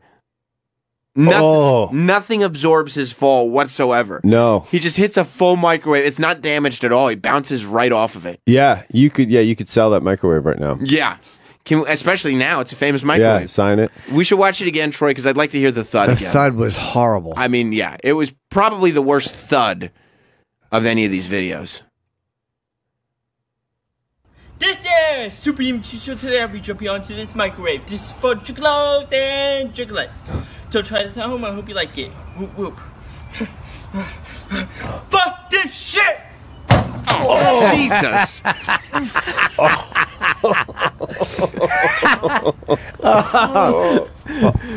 No give whatsoever. Nothing. But he was definitely out. There was like a.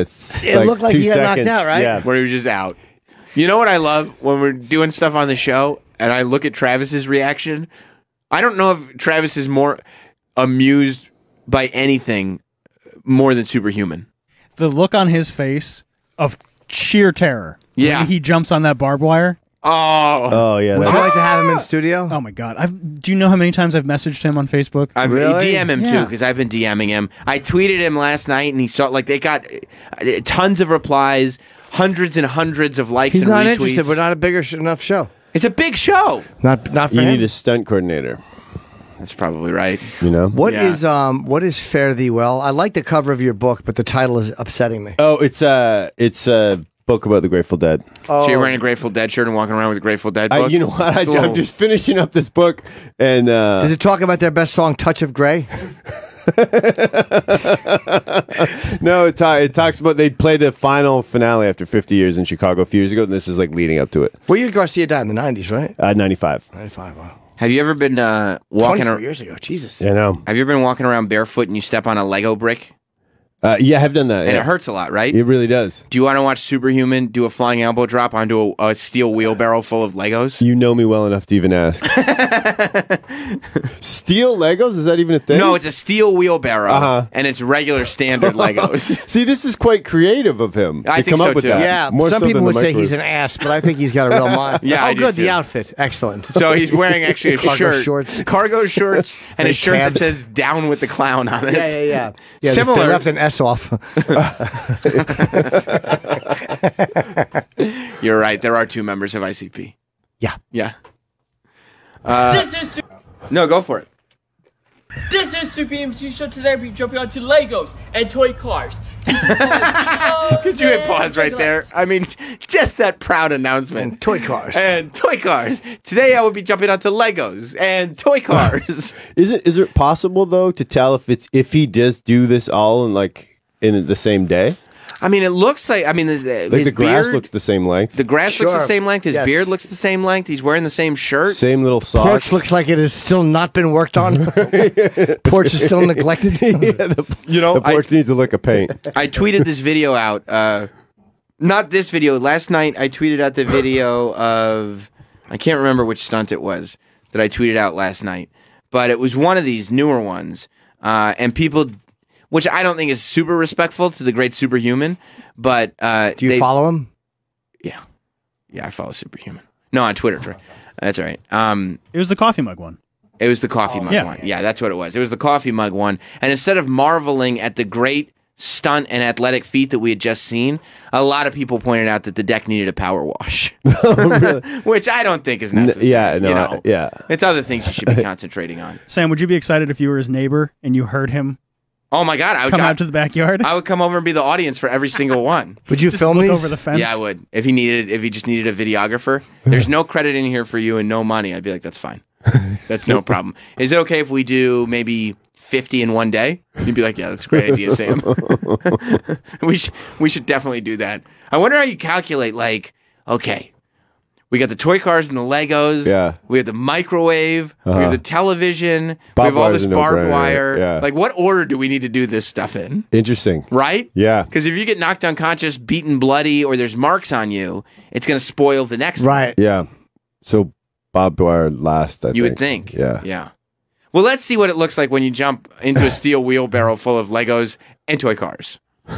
This is Super MC Show. Today we're jumping onto Legos and toy cars. This is called Juggalos and Juggalettes. Don't try this at home. I hope you like it. Whoop whoop.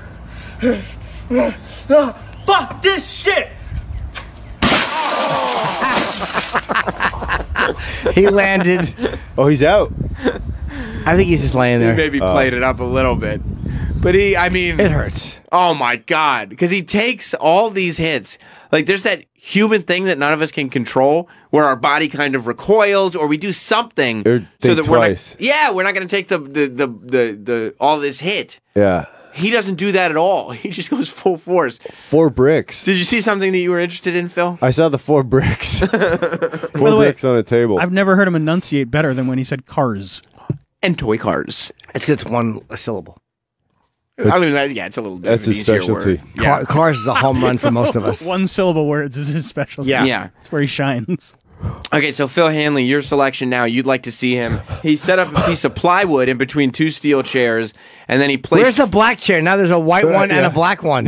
He probably bent one of them. Yeah. They got no blind. They've done something to the sunroom too. Yes. They kind of spruced it up a little bit. Because it's on video and everybody's seeing it. Oh, they have. Yes, they're really It looks like a dolling new this place up. Yeah, new ceiling fan. It looks like. Those are great steps. They really need to paint the stairs. Yeah. Yeah. So they got 4 bricks, and he's gonna. I think he's gonna jump onto some bricks. Elbow drop.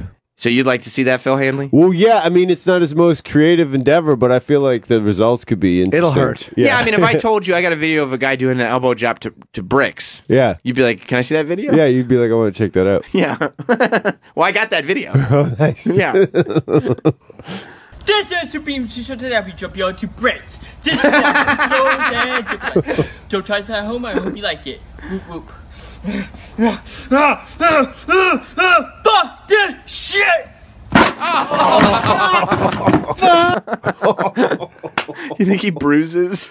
Oh, that was right on his elbow. It's just like it probably hit the funny bone. Too. Yeah. Yeah. He hit the funny bone. He jumped up in the air and just landed straight on the bricks. Yeah. I love this guy. I absolutely adore him. Troy, do you have any favorites of what you've seen? I mean, there's so many. Maybe this one. Let's watch the toaster. You'd like to see the toaster, Jim? Yeah, I mean, we're watching a lot of these, but let's watch the toaster. You should, right? I mean, if we watch the microwave and the TV, you should watch the toaster. Let's just right? wrap it up with the kitchen. This will pull it all together. Yeah, you're right. This is putting a bow on it. This is Supreme T-shirt today. We jump onto this toaster. This is for juggalos and juggalettes. Don't try this at home. I hope Poor you like family just wants to have toast. What happened to the toaster? Fuck this shit! Oh my fucking god! Oh my god! Oh! He flattened the toaster. Yeah, he Crushed really the did. toaster. I wish the cameraman wouldn't cut it off. Yeah, I want to watch like 10 minutes from Yeah, now. well, that's probably for the Patreon. Right. I want his mom to come out and look for the toaster. I don't know. I think that's part of the magic that Superhuman really only exists within the context of the stunt, and beyond that, nothing. He really does it fast. Yeah. What's his real name? Do you know? Superhuman. Okay. With 2 M's. I like that he's quite shocked at the pain each one of these little stunts Can't brings. believe it hurts. Yeah. He's really. Yeah, I'm pretty sure I'm going to be able to elbow drop this toaster and it won't be a problem. Yeah, but he seems quite surprised each time. Even the bricks caught him off guard with the level of pain. I can't believe none of this stuff has more seriously injured him. I know. Like, I can't believe he doesn't have broken limbs after this. He might at one point. Maybe he has. Maybe that's when you're a professional, it's probably different. It's also part of the territory to be a professional stuntman and have an injury. Yeah, they get hurt. exactly right. Yeah, That's they what do they get do. hurt. Which actor do you think Would play him? Superhuman is able to fill in for? Oh, as a stuntman? Like a stuntman, you have to kind of look like the actor. Brad Williams? The kid, the guy from Game of Thrones. Peter Dinklage. Peter Yeah. Dinklage. He looks like him. You know, Superhuman is not a little person. No, but his face. Oh, I see. Haley Joel Osment. Yeah, you go. Yeah, it could be Haley Joel Osment. Yes. Stunt double. Yeah. Who was it? Oh, Gerard Butler? Yep. Yeah. Absolutely. Honestly, at this point, Gerard Depardieu. Sure. Yeah. Is he still in Russia? Gerard Depardieu? Yeah. I think so. He doesn't need to deal with anything coming. Went to Russia because they made him a citizen, honorary citizen. Oh, really? You know what he could do? Gladiator. What's his name? Russell Crowe. Yep. You know what? Russell Crowe has decided to go ahead and he's packed down a couple. He's enjoying his life. Yeah, he's having a nice time. So I feel like Superhuman could probably, put a little salt and pepper in his hair and be a pretty convincing Russell Crowe. Yeah, that's all it would take, a little salt and pepper. A little salt and pepper and he should be fine. I finished Chernobyl. Very good. I haven't finished it Very yet. good. Oh, I want to see it. Yeah, it's good. Yeah, what I've seen, I'm like halfway through the 3rd episode. It is really good. I'm Roberts. I don't know if you know this, but a good friend of yours was on the Tonight Show, the Jimmy Fallon Tonight Show last night. Yes. The newly married Colin Quinn. Yes. Did you hear about this? I just was on Twitter and I saw it today. Have you watched it? Any of it? No. Okay. Well, he was on, I thought, if anybody is going to understand, what Colin's going through, I thought it would be you. Because, the thing about comedians doing shows like Fallon and whatnot is you have to figure out, when you're on the couch, he's not doing stand-up. So you have to figure out, okay, you got to come to the couch with material, right? You got to come to the couch with some jokes. Yep. You got to promote the special, but it's a real delicate balance, right? Sure. So Colin was on promoting last night. He was promoting Red State, Blue State, the CNN special, which No, is it's called. Oh yeah, it is Red State Blue. You're right. Okay. Yeah, so it's on CNN on demand now, and I guess it's coming to Netflix in the future. But Colin was explaining to Jimmy what the special was. He looks good.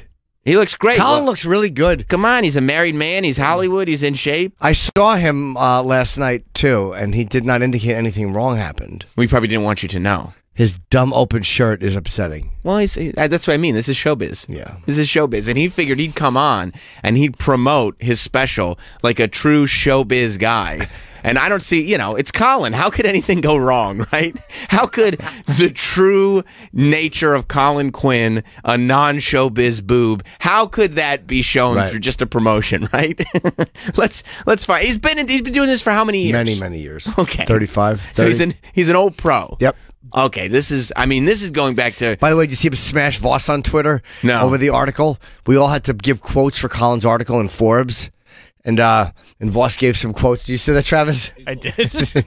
Colin mocked Voss for bombing in the article. Did he? Yeah. So it's a Forbes article about Colin Quinn? Yes. And it's all you guys gave quotes? Yeah, myself, Mark Norman, Voss, I guess a couple other people. And Voss bombed. Yeah, he said Voss was trying too hard to be funny and he bombed in the article. It was very funny. Well, I hope Rich was watching The Tonight Show last night.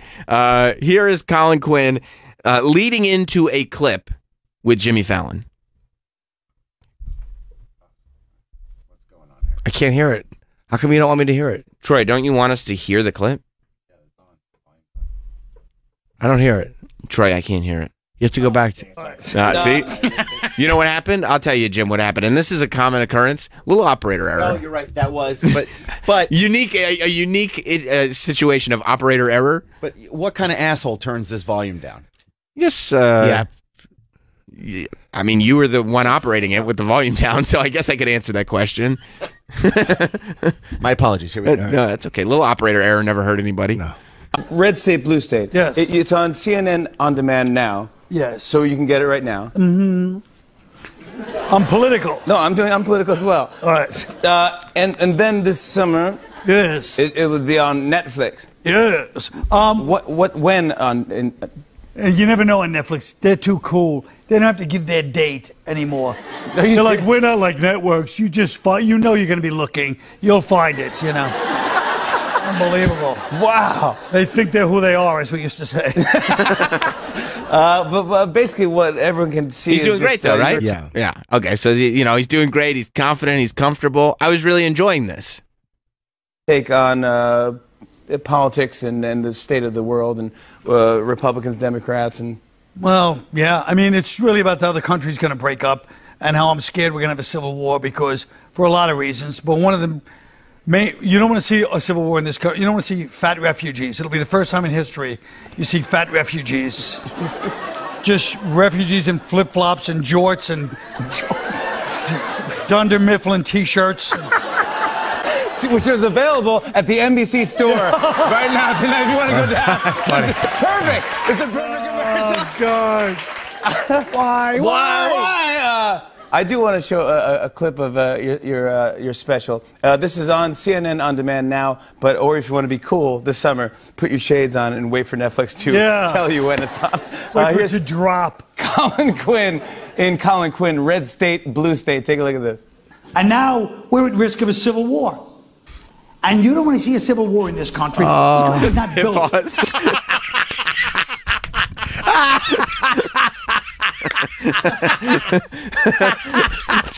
Jim, for those listening at home, what is about to happen? You seem to know something based on your experience. What's about to happen, Jim? No. Right now, they're showing him doing the stand-up. I wish they were showing him on the seat crawling into his jacket. Now, do you think it'll be similar or exact? Oh, I hope it's exact. I think it'll be similar. I hope it's exact. Rewind just a little bit, Troy. We don't want to lose any of the goodness. In Colin Quinn, Red State, Blue State. Take a look at this. And now we're at risk of a civil war. And you don't want to see a civil war in this country. This country is not built for another civil war. It's going to be the first time in history that you see fat... Oh, no. Didn't he just mention? So let's recap what we heard from the couch. We don't want a civil war in this country. The first time you ever see fat refugees and flip-flops and jorts and Dunder Mifflin t-shirts. Okay. Refugees.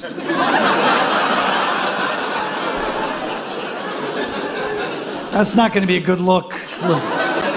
Refugees and jorts and flip-flops and Dunder Mifflin t-shirts. Oh my God. It just totally broke the thing that you're doing on the couch. When you're doing a joke on the couch, it's part of, you work in material. They know you're doing it. It's what you do. But like the audience at home doesn't. They don't know that. Of course. There's an understanding that you're doing material between you and the host, but the audience thinks you're just being casual. Yes. But it's the same thing that's in the clip. Exactly the same. And I thought when I'm watching this, I go, okay, because we saw it live, and I knew it was material from the special, but I go, he must have just thrown the Dunder Mifflin t-shirt because he sounded like when he was on the couch, it was off the cuff. Very, very, very casual. And he was just saying it because they're on NBC, The Office, Dunder Mifflin. I thought it was a reference specifically for the Tonight Show audience. And then he played the clip. He actually did the Dunder Mifflin thing in the clip that he just did. Of all the fucking things he could have pulled from his hour to say to Fallon, they happen to have that one queued up and ready to go. Isn't that amazing? I couldn't be happier. Oh. Please, can we see when he comes back? Yep. You want to finish this one out? Oh, do I?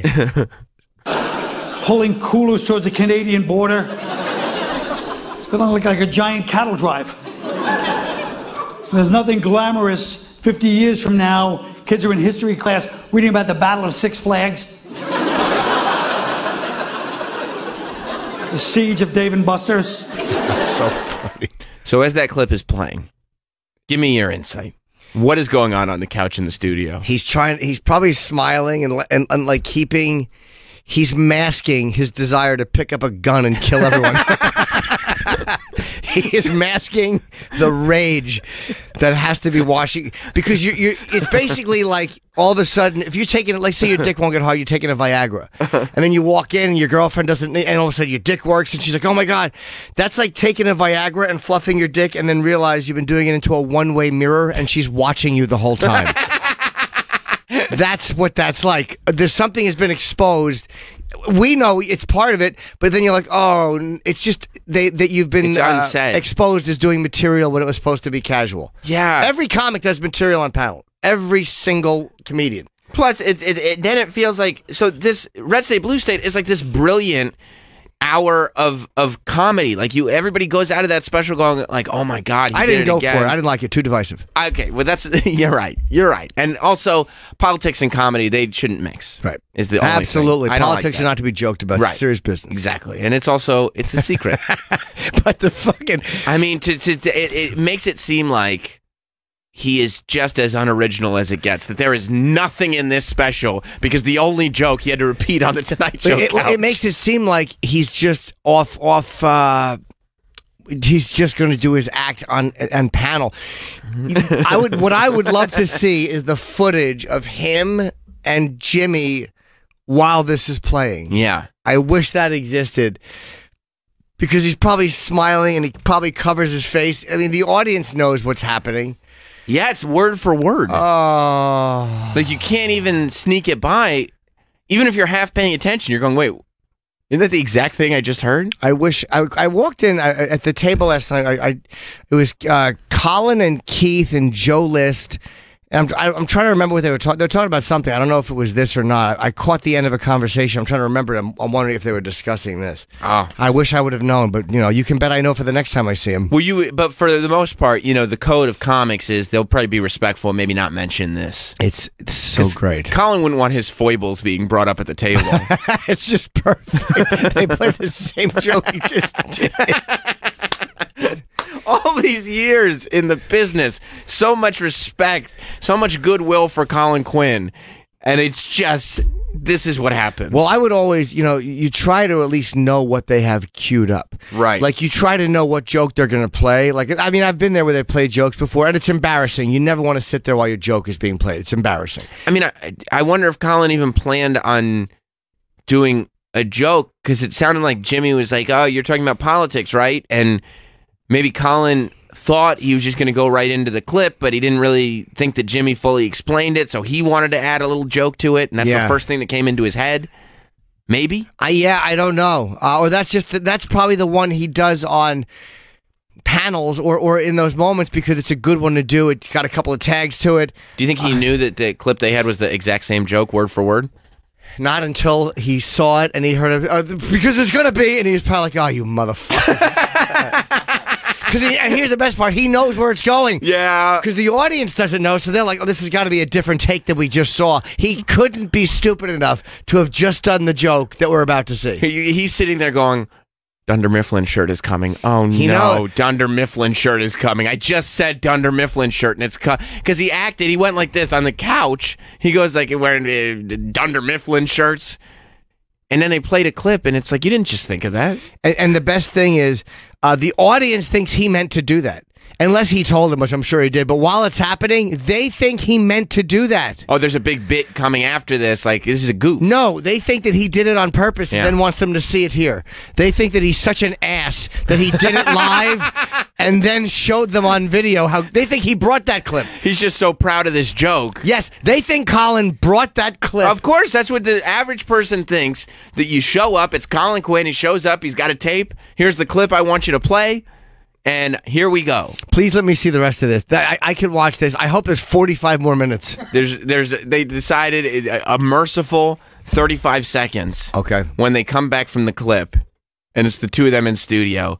And I mean, you talk about Jimmy Fallon trying to be nice guy, damage control guy. He's just trying to, we're all still having fun. All right. And just look, Colin doesn't say much.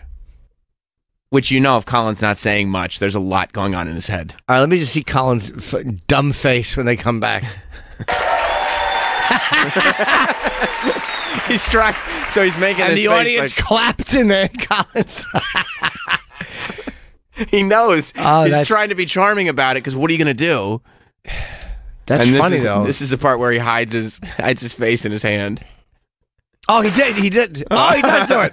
Yeah. I bet he was probably. I'm surprised he wasn't. Oh, during the clip, maybe the light. I don't know if the lights were out or no. They just showed it on the monitors. Dude, you just said that exact bit when you were here. Why? Why do we even have a clip? Why would we even have a clip? Why would we even have a clip? You're doing the same bit. You just did that bit here. Why do we have to watch it? Make us watch it twice. People at home are like. Hey, pause. You think he's embarrassed? It's absolute humiliation. But Jimmy is a comic. He knows. He gets no it. one planned it. That was just the one they had queued up. Jimmy knows exactly what happened. And you think, this is the problem, though, with something as automatic as TV. Mm-hmm.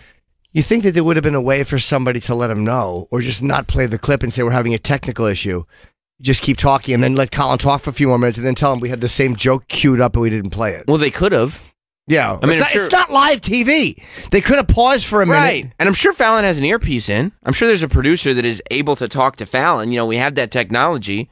But maybe they also thought to themselves, all right, if this asshole wants to do the same this is joke, what he wants to do. We're going to play. We got our clip. That is goddamn funny. If Jimmy throws to a clip, it's the Tonight Show with Jimmy Fallon. His name's on the marquee. If he throws to a clip, we're playing the clip. Colin can do whatever he wants on that couch. The buffoon. The buffoon can do whatever he wants on the couch. But this is, I'll say this is funnier. The fact that they played the same clip, I don't think that's ever been done in television history. That the exact same joke has been played after you said it. I mean, I'll tell you, we would not. We all love Colin so much. Oh, this makes me happy. We would not be playing clips of his Tonight Show appearance if he had not bumbled it this bad. And that's not even. That's the fault of the producers for playing it. Yeah, it's the most bad luck you could have. That's all it is. Terrible. But it's more annoying that they would hear him say that and then know what they had queued up and play it anyway. Fuck it. Let's play it. Fuck it. Yeah. His choice. Fuck it. He did it. You want a plug? Yeah. That's when you know, like, and we all need to know this going forward. When you're on one of these late night shows, check what they're going to play. You don't have any friends. You have to. You're in that production truck watching this. You don't have any friends. You just check, and you have to know what they're going to play. Because I've had special clips played, and I always hated it. Mm-hmm. But you have to know what they're going to play. Right. What else do they say? Please let there be more.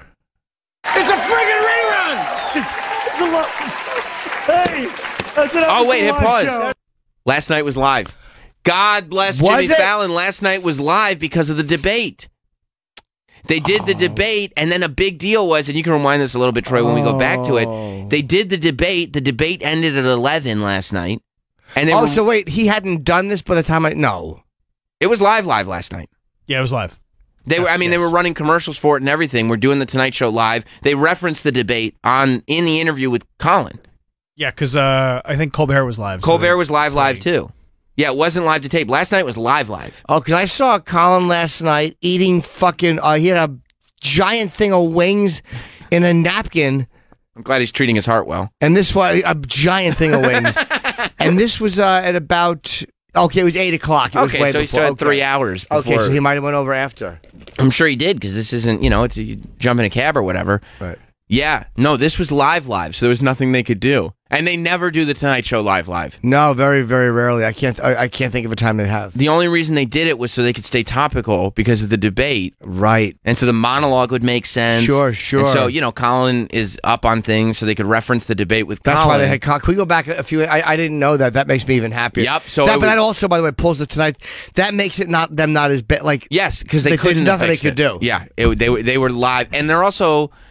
As much as they're used to moving parts, they're not necessarily used to a live show. Right. They used to. I guarantee you they would have done something or replayed another clip. Yeah. And even they could have even redone it and then released them doing the same thing as a viral clip if they wanted to, an outtake or whatever. But yeah, they were live because of the debate, and Colin knew it. Oh, that means Colin's sitting there. He knows it. And he's watching the clip, and he realizes that it's live. There's nothing they can do. Oh, fuck. So it's when they come back to the couch, it's actually, 11:50 at night, whatever time it was. It happened. It happened. Once it happened and he's watching it happen, it's happening for the world. It's happening for the world. Oh, please let me see and this his when he friends realizes are all it's going to live. tease him. Oh. So you didn't miss talking to him about it at the club, right? Because it hadn't happened yet. Okay, yeah. I remember I walked in. And they were talking about something. I had just done chip, and I was standing there, and Colin was yelling at me to stop standing.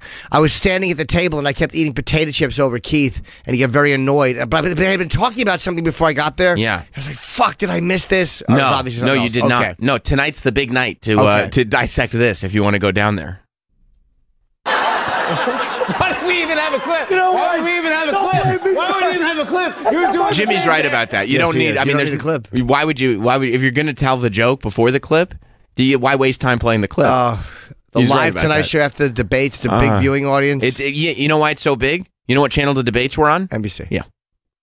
I was literally watching the debates on Channel 4. Promoting a CNN special? Of course. If I wasn't going to bed to wake up, I went to bed right after the debates at 11. But I promise you, if I just had a regular job and I were watching the debates, which a lot of people did, I'm 100% sticking around for the Tonight Show because I want to see what the take is. I want to see the first take on what I just watched. Right. I know Fallon's going to have a take, and even if that's a little middle of the road, I know Colin Quinn is showing up. You're going to have a great take. He's always interesting. I'd like to see what's going on. Well, he's not always interesting. He's usually interesting, except when he's, revving up a clip by doing the jokes in the clip. Please let me watch it again. There's just from this point on where they talk about it being live. I didn't realize it was live. It was live. You just did that bit here. Why would we have to watch it? Make us watch it twice. People at home are like, it's a friggin' rerun. Hey, that's what happens at a live show. That's what happens at a live show. It should have been a pajama party. Colin Quinn, everybody. Oh, that's so great. His voice is cracking. He's embarrassed because he remembers. It's like it's live. Why did this? Sure. Any other night of the week, if I'd done the Tonight Show, they would have probably said we have to get another clip because they do it at like 5:30. They got so much time. Plenty of time. But not on debate night. They could have taken 1 minute and just showed another clip. There's literally commercials while the debate was on.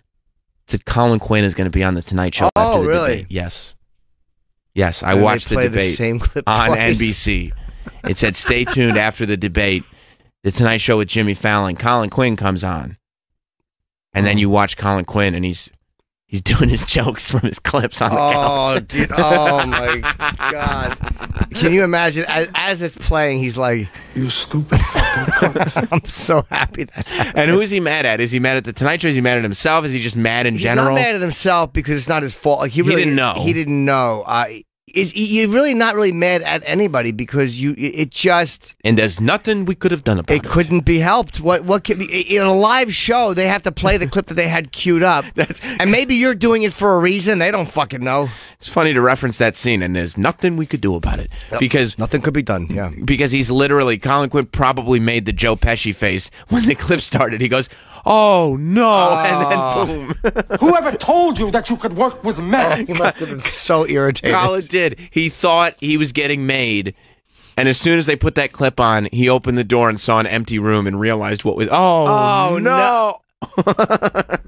But it's too late. Yep. Then Colin's just laying on the floor in a room full of empty chairs. The chairs that are stacked up in the corners, heads bleeding. Yep. You don't have to approve these clips before they post them? You do? Oh, no, not post. But I'm sorry. Play them on the show. No, they just pull something from the special. Again, it's CNN, so none of it's dirty.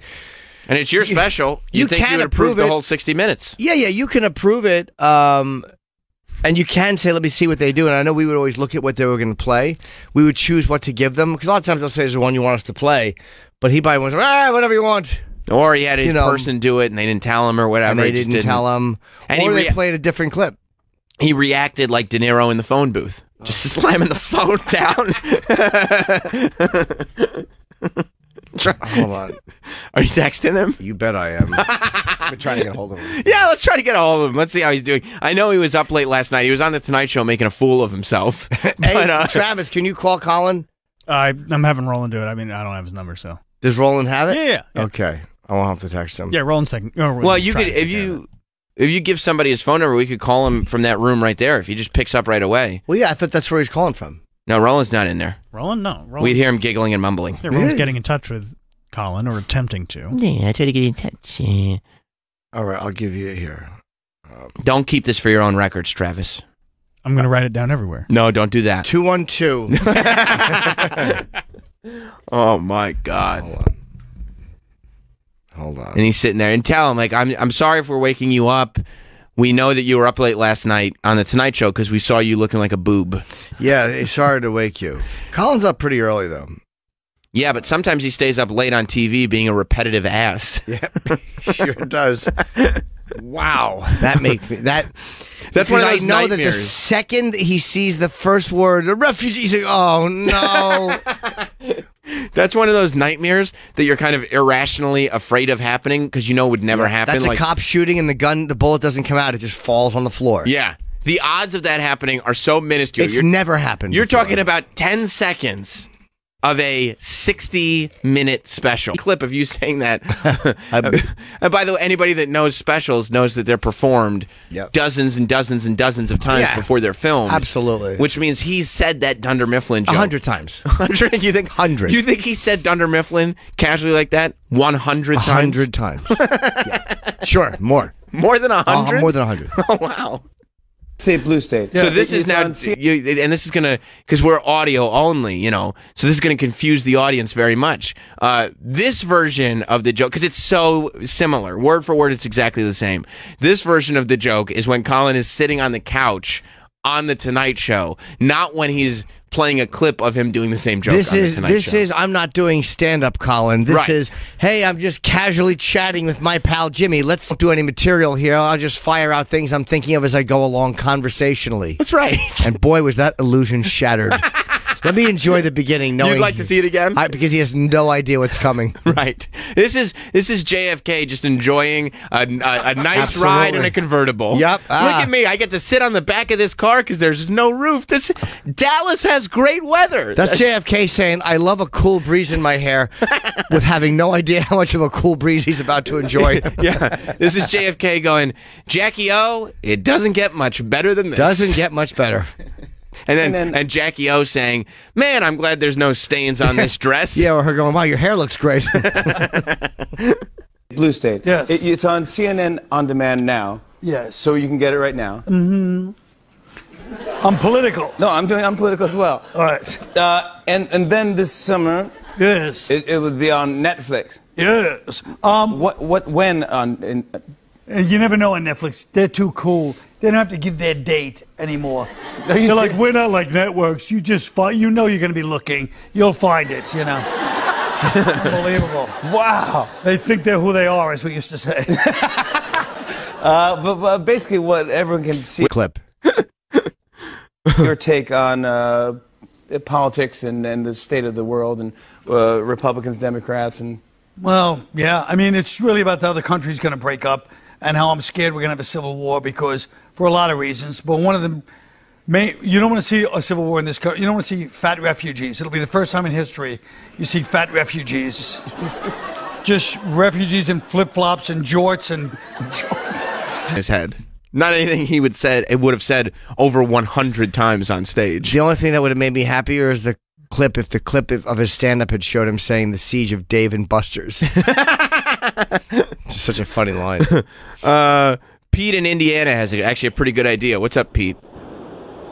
Hey, morning, guys. Hello. You know what you need to do is get one of your interns Yeah. to pull the audio from the couch and the special and start playing them and see if he's got the beats down even to where the pause between the Dunder Mifflin shirt and see how much it matches up to see if he even did it the same way on the couch. In other words, it was all like second nature for him to say it that way. Travis, could you see if one of the guys could take... I'm just going to do it right here. See if you could take the audio of both feeds and play them one over the other. And I want to see if it comes out like stereo. Yeah. You know what I mean? Like, you got to cue those jokers up. Yeah, put one in the left channel and one in the right channel. And see, I bet it'll come out just like stereo. It's great. I wish there was a camera shot of him and Jimmy while that was playing. Because inside he's like, motherfucker. I mean... Nothing you can do.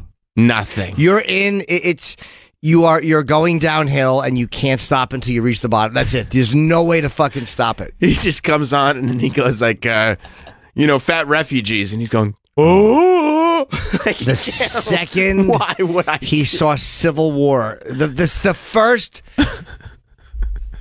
nanosecond he knew exactly what was about to happen. He did. And he's probably like, they're going to stop it.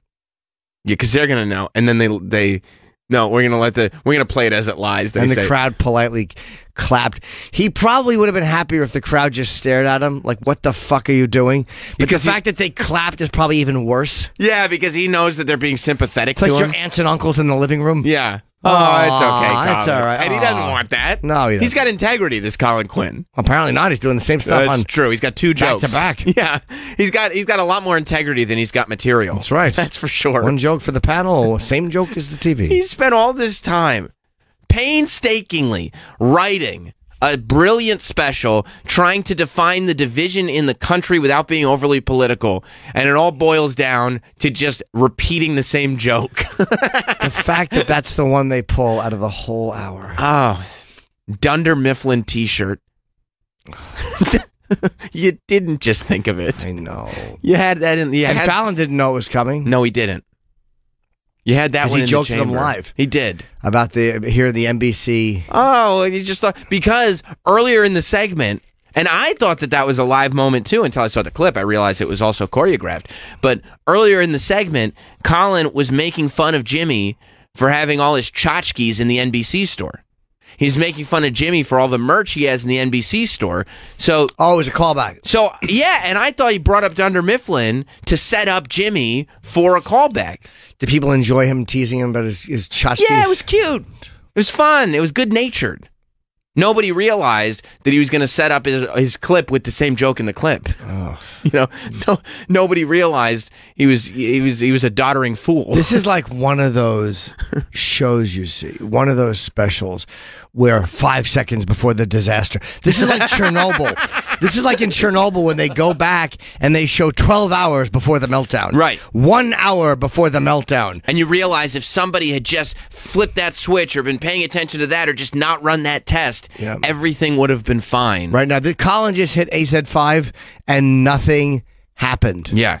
The reactor blew up anyway. This was one of the great disasters in comedy, and it was so preventable. He hit AZ5, and there was something that could have been prevented that he was not warned about. Right. This was a disaster. But that's every comic's fucking worst nightmare, to do a bit and have it played after. I bet there is well, first of all, do you think word of this appearance will travel throughout the industry? I think so, and I think in a way it's funnier that this happened because otherwise it would just be Colin had a funny appearance, but this is something that you want to see because it's just oh my god, yeah, this in comedy.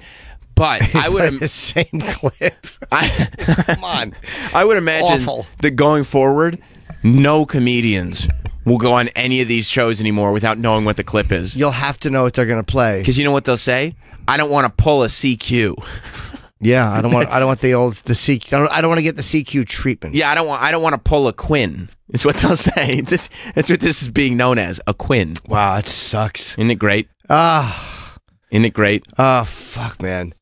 You know, I really thought we were going to come on this morning and start the show with some debate chatter. And then I saw what happened after the debate. I said, on a global level, nothing is more important than this. Nothing is more important. I didn't even see the debates because, again, I was at the cellar, and then I met a friend. It's fine. Yeah. It's fine. All you need to know is what happened with Colin Quinn on The Tonight Show. The only thing that would have made me happier is if I went with him. I wish I was there. Can you imagine sitting in the green room and watching on the monitor?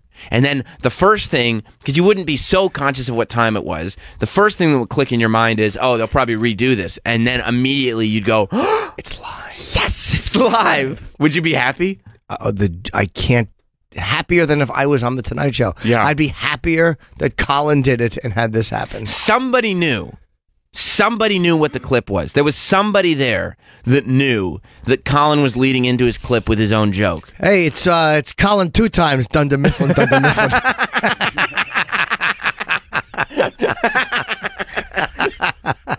Dunder Mifflin, Dunder Mifflin. And that's not Dunder Mifflin. Dunder Mifflin.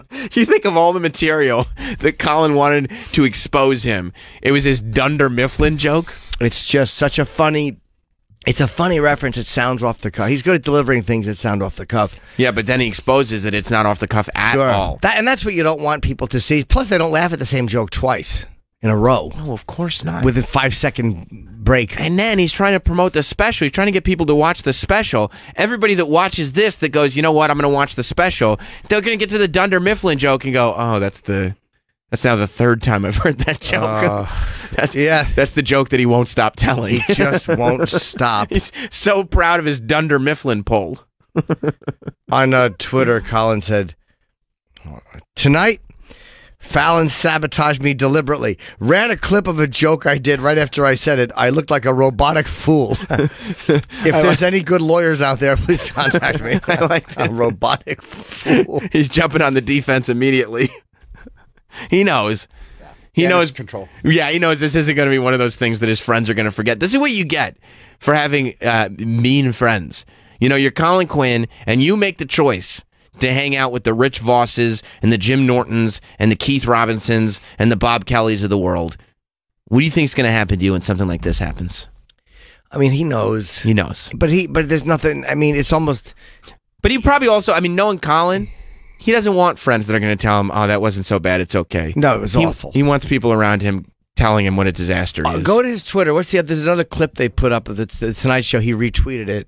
Well, he had some... I watched him on the Tonight Show, and he had some... He was funny talking about the debate. That was the first clip that I watched. Just him talking about the debate. Yeah, that's the clip that I watched. Him talking about the Democratic debate. Can we see that? It's probably 30 seconds. Yeah, it's 30 seconds, and it was really funny. And I was like, oh, Colin did well on The Tonight Show. Then I did a little deeper diving, and I found out that this is not what it appears to be. Colin, by posting his take on the Democratic debate, he's burying the lead.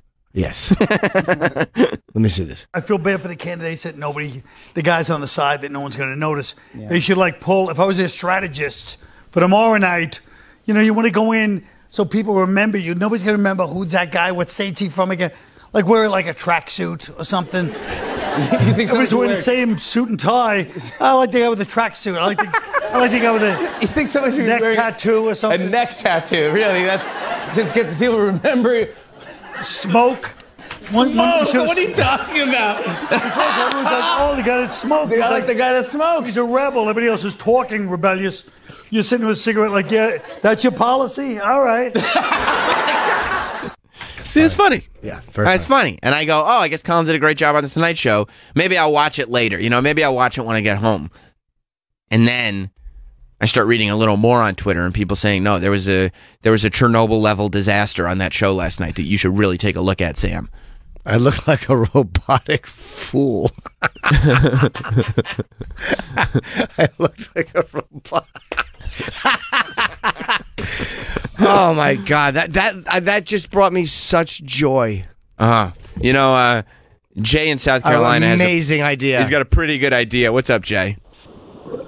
Hey, Jimmy, why don't you swing by the store and pick yourself up a Dunder Mifflin shirt to wear to the club tonight? Dude, that's such a... If I was going to be at the cellar tonight, I would absolutely wear a Dunder Mifflin shirt. Especially since we were talking about The Office yesterday. I feel like this may have sold you on The American Office because I'm going to buy the fucking box set. I mean, think about how much you'll enjoy The American Office now. Every single time that they mention that they work at Dunder Mifflin, you'll think back and reflect about the bad position your friend Colin put himself in. God, I'm so happy. Isn't it great? Yep. Did you guys try to match that up, Travis? Rob's doing it right now. There's something going on with my computer. Operator error. No, it's recording the board feed instead of stuff. Well, that how come comes you're not up. enjoying yourself? Get it? No, I got it. Yeah. Little joke. Yeah. That makes sense. So Rob's taking care. Yeah, he He got it. it's not good enough. No, it's not that good. Although, isn't there... I don't want to say who it was, but the real reaction after Colin... After they came back? Yeah. Okay.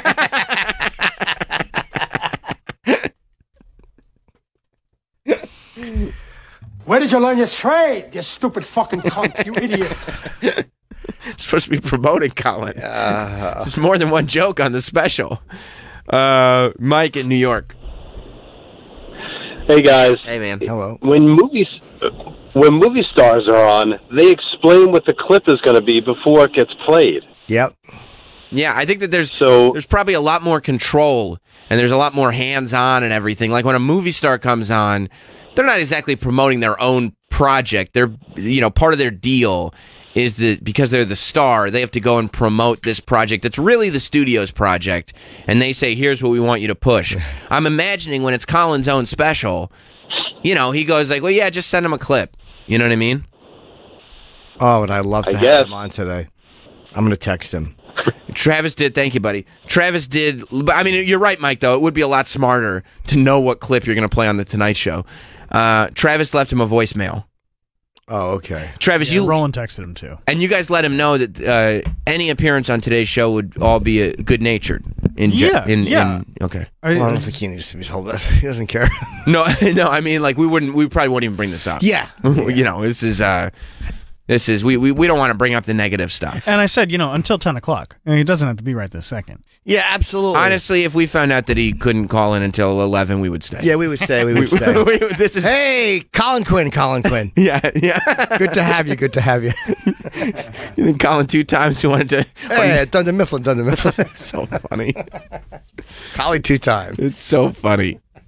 Oh, I don't want to move on completely until we know if... it's so great. Rob is going to give us the stereo version of Colin Quinn's appearance on the Tonight Show last night. Oh, I can't think of a worse thing happening. And the real you're better off just having the joke bomb. The real shame is, it's a great joke. It's not a. It's a sure, real. It's so good. You want to hear it twice? The joke's so nice. I said it twice. And Fallon knew. I mean, he understands. He did. Of course, he gets it. He's done all forms of comedy. He understands exactly what happened, and he's probably thinking to himself, "Oh my God, in the history of the Tonight Show, this has never happened in before. The history of all television shows." Do you think if it wasn't live, Colin would have wanted it edited? Sure. Yeah. Or they would have replayed another clip.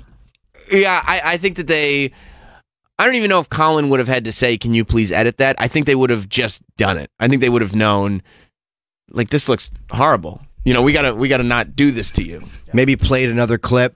Well, they might have paused it and told Jimmy, "Look, it's the same joke. We're gonna cue up another joke. Keep talking." Right, like in his earpiece, like yeah. Just sit tight. We're gonna edit this part out. We have a second clip we have a backup clip that we're gonna play, or we're gonna find a backup clip real quick. But unfortunately, it was live. They had to come in hot after the debates, and Colin Quinn decided he wanted to use his A material, and unfortunately his A material is also in the clip. So he ended up he did come off because he has an hour of funny material from that special. He could have done any joke. He did the Dunder Mifflin stuff. Could have done any joke. Dunder Mifflin shirt. Dunder Mifflin. You know, it's like I'm not sure what I'm going to say next. Let's hear him coming up with Dunder Mifflin again. I'm going to back it up so you hear everything in context. Just not a couple, just that line. There you go. Politics and the state of the world and Republicans, Democrats, and well, yeah. I mean, it's really about the other countries. Just refugees in flip flops and jorts and Dunder Mifflin T-shirts, which is available at the NBC store right now tonight. If you want to go down, perfect. It's a perfect commercial. God. Why? I do want to show a clip of your special. This is on CNN On Demand now, or if you want to be cool this summer, put your shades on and wait for Netflix to tell you when it's on. Here's a drop. Colin Quinn in Colin Quinn, Red State, Blue State. Take a look at this. And now we're at risk of a trying civil. I was trying to see Colin's face, but they didn't show it as this started. Oh, right. I'd like to see where the clip picks up. War. And you don't want to see a civil war in this country. This country is not built for another civil war. Immediately it goes right into it. He goes right into the same thing. He knows immediately. Let me tell you when he knows. Go back to the beginning of this clip. Because he's seen this a bunch. Yeah, okay. Let me see when Colin knows. In Colin Quinn, Red State, Blue State. Take a look at this. And now we're at risk of a civil war. He knows. Risk. No, and now. He knows exactly what bit he's going into. Yeah. Oh, no. This has been the best of Jim Norton and Sam Roberts. Listen every morning, live, starting at 7 a.m. Eastern. Or listen anytime on your phone with the SiriusXM app. This is what happened on the last Jim Norton and Sam Roberts show. What works? What's the right label? And it's not about other people and what they think. It's like, well, how do I really feel about myself? And sometimes you don't know. Your label is Jim. How about that? That's what I've said to myself many times in the mirror. I'm just Jim, and that's okay. Right. Exactly. That's what you say when you're dabbing your face off with a